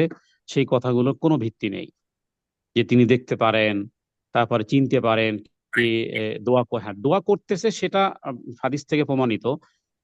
যখন তাদেরকে দোয়া পৌঁছানো হয় তখন সে জিজ্ঞেস করে যে এই হাদিয়া কে পাঠালো বা আমার অবস্থা উন্নতি হচ্ছে কেন, তখন তাকে বলা হয় যে তোমার অমুকে তোমার জন্য দোয়া করতেছে, এতটুকু। কিন্তু মৃত্যু ব্যক্তি কবরের পাশে গেলে তিনি চিনতে পারেন, তারপর আবার শুনতে পারেন বা তিনি রিপ্লাই করতে পারেন, এই ধারণার সাথে হিন্দুয়ানি বেশ কিছু ধারণা আছে। শরিয়াতে এই বিষয়গুলো একেবারেই অফ। জি। জাজাকাল্লাহ, আসসালামু আলাইকুম। জি, এরপরে আমার একজন আছে মনে হয় নাকি? না, তিনজন। নুসরাত আচ্ছা, জাহান আপু, আপনি কোশ্চেন করেন। নুসরাত জাহান আপু। জি, তাহলে সংক্ষিপ্ত করবো। জি। জি ইনশাল্লাহ। সৈয়দা হুস সৈয়দা হুসনা, কি এটার নামটা? হুসেন, ও সরি, সৈয়দা হুসেন আপু, আপনি কোশ্চেন করেন। আপুরা তো নাই নাকি? ফরিদা ইয়াসমিন আপু, আপনি কোশ্চেন করেন। হ্যালো, আসসালামু আলাইকুম। ওয়ালাইকুম সালাম ওয়া রাহমাতুল্লাহি ওয়া ও, বারাকাতুহু। শাহেখ, আমি একটা জিনিস জানতে চাইছি। আমি তো জাকাতের খাতগুলো জানি। এই যারা জাকাত পাওয়ার যোগ্য, এর মধ্যে যদি ওনারা বংশের দিক দিয়ে সৈয়দ হন, ওনারা কি জাকাত খেতে পারবে? বাংলাদেশে ওই সৈয়দ, ওইটা প্রমাণিত, ওই সৈয়দ সেই সৈয়দ না। রাসূলুল্লাহ সাল্লাল্লাহু আলাইহি ওয়াসাল্লামের বংশের জন্য জাকাত ফিতরা হারাম করা হয়েছে হযরত হোসাইন রাদিয়াল্লাহু তাআলা আনহুর মাধ্যমে, এবং সর্বশেষ কি বলে তার মাধ্যমে যে বংশ পৃথিবীতে এখনো আছে, সেই সৈয়দ আর আমাদের দেশীয় সৈয়দ ওইটা এক না কিন্তু। না না, আমি ওই ওই আমাদের হুসাইন বংশের কথাই বলতেছি। ওইটা কি দাবিদার নাকি প্রমাণিতই যে আসলে তারা ওই সৈয়দ বংশের? প্রমাণিত, প্রমাণিত। জি, প্রমাণিত হলে তাদেরকে হাদিয়া দিবেন, জাকাত দিবেন, আচ্ছা, তাদেরকে হাদিয়া জাযাকাল্লাহ। তোহফা দিবেন, তাদের অন্যান্য সাপোর্ট দিবেন, জাকাতের অর্থ আমি এবং সাদাকার দিয়ে দেবেন। আমি জি, ছোটবেলা শুনছিলাম ওদেরকে জাকাত দেওয়া হতো না। তখন দিন জি, দিন দিন ওদের অবস্থা খুব খারাপ হয়ে যাচ্ছে, তার জন্য আমি আর আপনার কাছ থেকে আরেকবার জানলাম যে ঠিক আছে কিনা। জি। তবে জেনে নিতে হবে যে আসলে তারা ওই রাসূলুল্লাহ সাল্লাল্লাহু আলাইহি ওয়াসাল্লাম ওই বংশের যে ওদের হুসাইন ওদের রাদিয়াল্লাহু তাআলা প্রমাণ আনহু আছে, ইমাম প্রমাণ আছে। আকেল জি থেকে যেই বংশ পরিক্রমা এসেছে। কারণ আমাদের বাংলাদেশে বা পাকিস্তানে অনেকেই আছে আওলাদে রাসূল দাবিদার, আওলাদে রাসূল দাবিদার। তো এইভাবে আওলাদে রাসূল দাবিদার এই দাবিগুলো এই বিদগ্ধ ওলামায়ে কেরামগণ তারা এগুলোকে মিথ্যা দাবিদার বলেছেন। এবং এমনকি সৌদি আরবেও কোনো এই আহলে আরব কেউ এই দাবি করে না। তবে তারা ভিতরগতভাবে অনেকেই জানে এবং রাষ্ট্রীয়ভাবে তাদেরকে ওইভাবে সাপোর্ট দেয়া হয়, যেহেতু তাদের কাছে এগুলোর আছে। কিন্তু আমাদের উপমহাদেশে বিষয়টা জি বিতর্কিত, জি বিষয়টা বিতর্কিত। তারপর আমরা একেবারেই ভুয়া বলবো না, আবার থাকতেই পারে, স্বাভাবিক হতেই পারে, বিবাহ শাদীর মাধ্যমে বিবাহ নেওয়া হতে পারে, এই জন্য জেনে না। তবে আমাদের দেশের সৈয়দ নামে যেই বংশ আছে, এই সৈয়দ আর সেই সৈয়দ এক নয়, এটা মনে রাখতে হবে। জি, ইনশাআল্লাহ। জি, আচ্ছা, জাজাকাল্লাহ খাইর। যদি উনি সত্যি সত্যি ওদের বংশ হয়ে থাকেন তাহলে জাকাত দেওয়া জি, ঠিক না। তাহলে জাকাত দেওয়া যাবে না। জি, তাদেরকে অন্যভাবে সাপোর্ট দিতে হবে।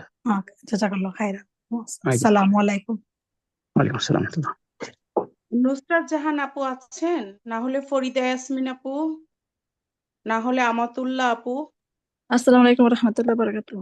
ফরিদা ওয়ালাইকুম ইয়াসমিন আসসালাম বলছি। রহমতুল্লাহি বারাকাতুহু। জি, আরেকটা কোশ্চেন হচ্ছে, উমরায় যখন যায় মানে মুআল্লিমদের সাথে ওনাদের সাথে পার্সোনালি না, ওনাদের সাথে গেলে আর কি ওনারা করে কি ওই সবাইকে দল বেঁধে নিয়ে যে সাহাবাদের যে কবরস্থান আছে ওটার সামনে যে দোয়া দূত পড়ে এবং সবাইকে বলছে আপনারা হাত তোলেন তারপর দোয়া করতে থাকে এরকম। এটা কি সহি কিনা? 1 নাম্বার। 2 জি, নাম্বার, এটা বিশুদ্ধ না, এটা বিশুদ্ধ না, বরং দোয়া করা যায় ব্যক্তিগতভাবে। আর যদি কেউ এরকমের হাত উঠাবেন না, হাত উঠানো সুন্নাত না, মুখে মুখে আমিন বলতে পারেন, যেহেতু মুআল্লিম কর্তৃক যে কবরস্থানগুলো জিয়ারত গুলো করানো হয়, হ্যাঁ হ্যাঁ বিশেষ হ্যাঁ করে বাকুল গারকাত বা মদিনার পাশে যে কবরস্থান আছে, জি। সেখানে হাত উঠাবেন না, বরং উনি যদি দোয়া করে আপনি মনে মনে আমিন বলতে পারেন, এতটুকু করা যেতে পারে। হ্যাঁ না, কারণ আমি এটা ইনশাল্লাহ এটাই আল্লাহর ঠিক রহমতে আমি সুন্নাত। জি, উঠাইনি, হাত উঠাইনি, যাক মনটা জি, শান্তি পাবে, এটা আসলে বেদাত মনে হয়। জি, আর হচ্ছে জি, উমরা যাওয়ার সময় যে 2 রাকাত, আমরা তো এমনিতে সফরে যাওয়ার সময় এমনিতে তো নর্মাল 2 রাকাত নামাজ কোথাও গেলে পড়ি, এটা ইয়ে, কিন্তু উমরায় যাচ্ছি এই নিয়তে, সরি উমরায় না, মানে যখন আমরা এখান থেকে মনে করেন ইয়েতে গেলাম, আহ মানে ইয়ে আমাদের যখন ইয়ে পড়ে মাহারাম পড়ার পর, তখন কি জি, ওই 2 রাকাত নামাজ নফল কি পড়তেই হবে? মানে আমি যখন ঢাকা থেকে গেলাম তখন তো 2 রাকাত পড়ে নর্মালি জি। আল্লাহ, এহরামের কাপড় যখন পরিধান করা হয় বা তারপরে 2 রাকাত পড়ে গোসলাদির পরে তারপরে দুই রেখাত দুই রেখাত সালাত পড়া, যখন ইহরামের কাপড় পরবেন, যেমন হাজি ক্যাম্পে যখন আসবেন, বা হ্যাঁ হ্যাঁ যদি বাসা থেকে বের হন প্রস্তুতি নিয়ে, তখন 2 রাকাত সালাত আদায়ের মাধ্যমে শুরু করলেন।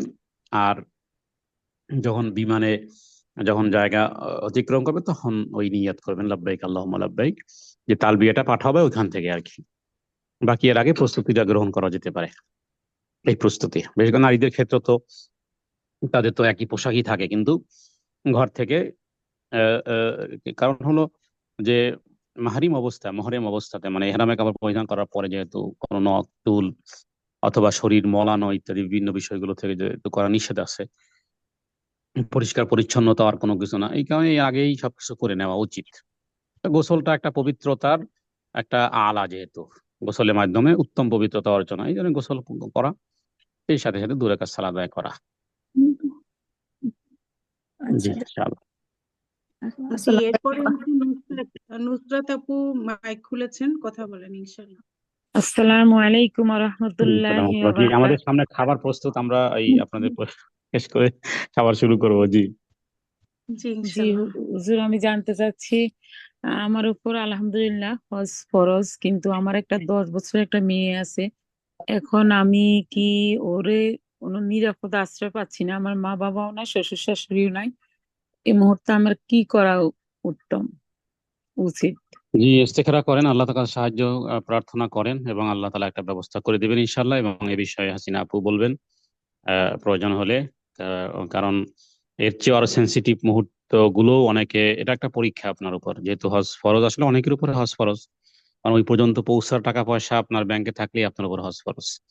মানুষ তো এই কি বলে, এই খাবার দাবারের এই ভিডিও করেও যেই পয়সা ইনকাম করে মাসে, তো স্বাভাবিকভাবেই বলতে গেলে লক্ষ লক্ষ টাকা তো, এবং হজ না হোক ওমরা তো অন্তত পক্ষে এই সবার উপর অবধারিত হয়ে আছে।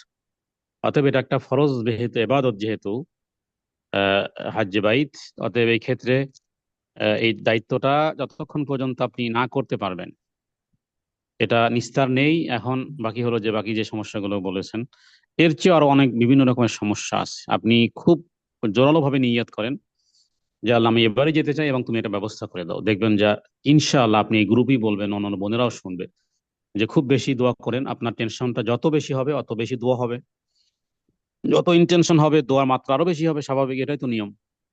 আর হুজুর, আরেকটা কথা আমি জানতে চাচ্ছি, জি, সেটা হচ্ছে আমার মেয়ের বয়স 10 বছর, ওরে কি নিয়ে বড় হজ করা যাবে? হজটা করা যাবে? জি, 10 বছর তার মানে সে বালেগা। অবশ্যই বালেগা হওয়ার পরে যদি কেউ হজ করে তাহলে তার জীবনে ওই একবার হজই যথেষ্ট হয়ে যায়। তো এই কারণে যদি পারেন তাহলে তো আলহামদুলিল্লাহ ভালো, যদি আর্থিক সচ্ছলতা না কুলে তাহলে যে কোনো উপায় একটা হবে ইনশাআল্লাহ, অবশ্যই হবে, কারণ আল্লাহ তাআলার ফরজ ইবাদত সম্পাদন করতে চাচ্ছেন, অবশ্যই আল্লাহ সহযোগিতা করবেন ইনশাআল্লাহ। কিভাবে কি ব্যবস্থা হবে হয়তোবা যেটা আপনি ভাবতেও পারেননি, আল্লাহ ব্যবস্থা করে দেবেন ইনশাআল্লাহ, আমরাও দোয়া করি ইনশাআল্লাহ। আমিন আমিন। জি ইনশাআল্লাহ। জাযাকিল্লাহ আচ্ছা, খাইরান। আসসালামু আমাতুল্লাহ আলাইকুম আপু ওয়া রাহমাতুল্লাহ। আছেন? জি, আসসালামু আলাইকুম উস্তাদ। ওয়ালাইকুম আসসালাম ওয়া রাহমাতুল্লাহি ওয়া বারাকাতুহু। জি। এই প্রশ্নটার সাথে সম্পর্ক একটা কোশ্চেন, যে আমরা তো হুম। বাইরে থাকি, আমাদের যে সময়টা হজের সময়টা হয়, স্কুল কলেজ মানে স্কুলগুলো খোলা থাকে বাচ্চাদের, বিশেষ করে জি যারা হাই স্কুলে গিয়েছে। তা জি বাচ্চাকে এরকম সেফ জায়গায় যেতে রাখতে মানে সেফ কোথাও রাখতে পারছি না বিধায় দেখা যাচ্ছে বাচ্চার বাবাও যেতে পারছে না, যে আমার পরে করা হবে না, এটা কি ভুল হয়ে যাচ্ছে? বিষয়টা আমি ধরতে পারিনি বিষয়টা কি, মানে মানে বাচ্চাদের বাচ্চার এই কারণে আমার আপনার হাজবেন্ডের হজে। জন্য তো এটা ফরজ হয়ে গেছে, হ্যাঁ সে যেতে জি চায়, মানে সে একা চলে যেতে পারে আমাকে এখানে আমার বাচ্চাদের সাথে রেখে।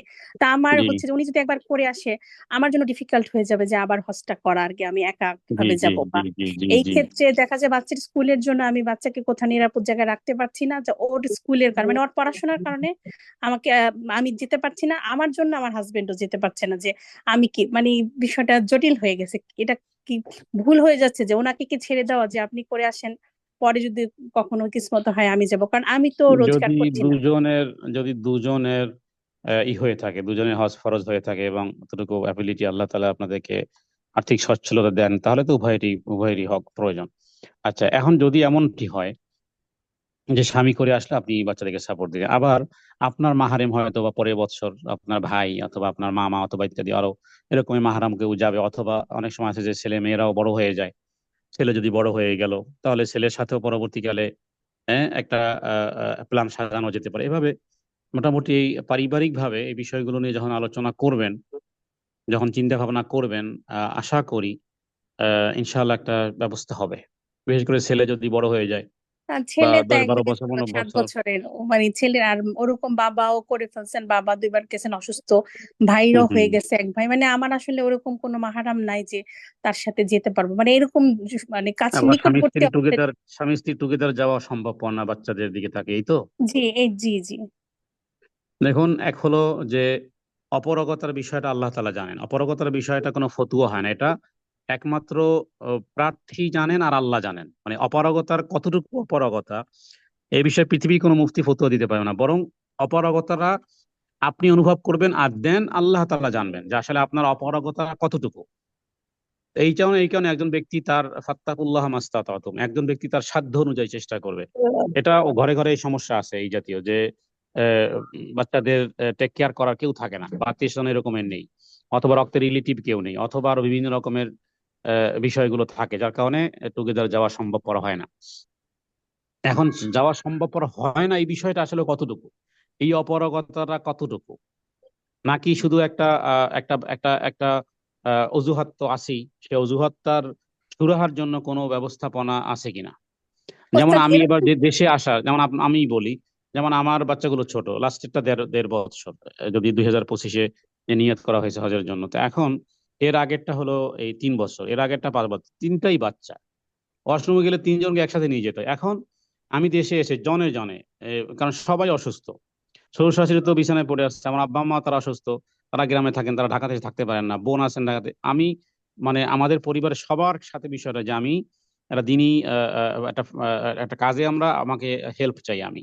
আলহামদুলিল্লাহ ব্যবস্থা এই এখান থেকে একটু, ওখান থেকে একজন, ওখান থেকে একজন, একটা ব্যবস্থা মোটামুটি একটা মাস্টার প্ল্যান আমি করে ফেলেছি, হয়ে যাবে ইনশাল্লাহ, আমি মনে করি আরো সহজ হবে ইনশাল্লাহ। ওস্তাদ এভাবে আমি যেটা আপনারাও বলতে চাচ্ছিলাম আপনারা যে এইভাবে আমার চেষ্টা করেন, ইনশাল্লাহ হবে। বুঝতে ভাই মেয়েটা ঠান্ডা বড়, হয়ে যাচ্ছে। আমি কি এখানে আমার কোনো বিশ্বস্ত ফ্রেন্ড মানে আমার এখানে যারা থাকে আমরা দেশি কারোর কাছে কি রেখে গেলে কি এটা শরীয়ত সম্মত হবে, যে আমি জানি উনি জি ওই জায়গায় অবশ্যই, সেফ থাকবে? একজন আরেকজনের দিনই কাজে ওয়াতাওয়ানু আলাল বিররি ওয়াত তাকওয়া, উত্তম কাজে একে অপরকে সহযোগিতা করবে, এটাই স্বাভাবিক। আপনারা হাজবেন্ড ওয়াইফ একসাথে হজে যেতে চাচ্ছেন, এই ক্ষেত্রে আমি তো মনে করি যে এই এই কি বলে, নিজেদের আত্মীয় স্বজন তো আছে, এরপরে মুসলিম কমিউনিটিও, অথবা আপনাদের বন্ধু সার্কেলের যারা দিনদারিত্বের ক্ষেত্রে যারা অগ্রগামী, যারা আপনার কল্যাণকামী, হিতাকাঙ্ক্ষী, শুভাকাঙ্ক্ষী, এমন ব্যক্তিবর্গ, প্রত্যেকটা ব্যক্তি কিন্তু অনেক ক্ষেত্রে আপন রক্তের চেয়ে অনেক বেশি কাছের হয়ে থাকে। আপনাদের কল্যাণকামী আপনি যারা কোন অথবা দেশে আপনাদের আছেন? সন্তানদের, এদের সাথে একটু আলোচনা করেন যে আমাকে এই ব্যাপারে আপনারা একটু আপনি পরামর্শ কোন দেন, আমি দেশে কি আছেন? করতে পারি। ইনশাআল্লাহ দেখবেন, আর দেখবেন যে আল্লাহ তাআলা একটা বিহিত ব্যবস্থা করে দিবেন। ওই ইনশাআল্লাহ জায়গাটাই বলছে যে আসলে অপারগতাটা একমাত্র মানে আর দেখা ব্যক্তি যায় জানে আর অনেক সময় আল্লাহই জানে। আমাদের যে বাচ্চা বড় বাচ্চা হয়ে গেছে, কলেজে পড়ছে বা কলেজে যাচ্ছে, মেয়েটাকে রেখে বাবা মা চলে গেছে, যে এটা কি আসলে শরীয়তের বিরোধী কিছু না, তো সেটা একটু ক্লিয়ার হতে যাচ্ছিলাম। Again, জি আবার একটু ওস্তাদ, again, লাস্টের কথাটা রিপিট করেন। জি বললাম যে বাচ্চা কলেজে যাচ্ছে, যে আমি কোথাও জি রেখে যাচ্ছি, তা এইটা কি শরীয়ত বিরোধী কিছু হবে না, যে একটা মানে আমার মেয়ে বাচ্চা, তাকে আমি রেখে না, যাচ্ছি এটা অন্য যখন জায়গায়। বালেগ হয়ে যাবে, বাচ্চা কলেজে যাচ্ছে মানে বাচ্চা বালেগ, বাচ্চা ভালো মন্দ বুঝে, তাই না? জি জি তাদের উপর দায়িত্ব এসে যায়, শরীয়তের যাবতীয় দায়িত্বগুলো এসে যায়, তো সেই ক্ষেত্রে তারা দায়িত্বশীল। হ্যাঁ, বালেগ হওয়া মানে প্রত্যেক নারী হোক পুরুষ দায়িত্বশীল, তো তাদেরকে বিষয়টি বোঝানো যেতে পারে, যেটা আমরা ফরজ ইবাদত পালনে তোমার আব্বা আম্মা আমরা হজে যাচ্ছি, অতএব তোমরা কিন্তু দায়িত্বশীল। এই ক্ষেত্রে তোমাদের যাবতীয় বিষয়গুলো তোমাদের টেক কেয়ার করা, এবং তোমাদের অধীনস্থতা যারা ছোট ভাই বোন আছে বা যাবতীয় বিষয়গুলো, এদেরকে দায়িত্বশীল বানান। এরা শরীয়তে আল্লাহর পক্ষ থেকে এরা দায়িত্বশীল হয়ে আছে। তাহলে আমরা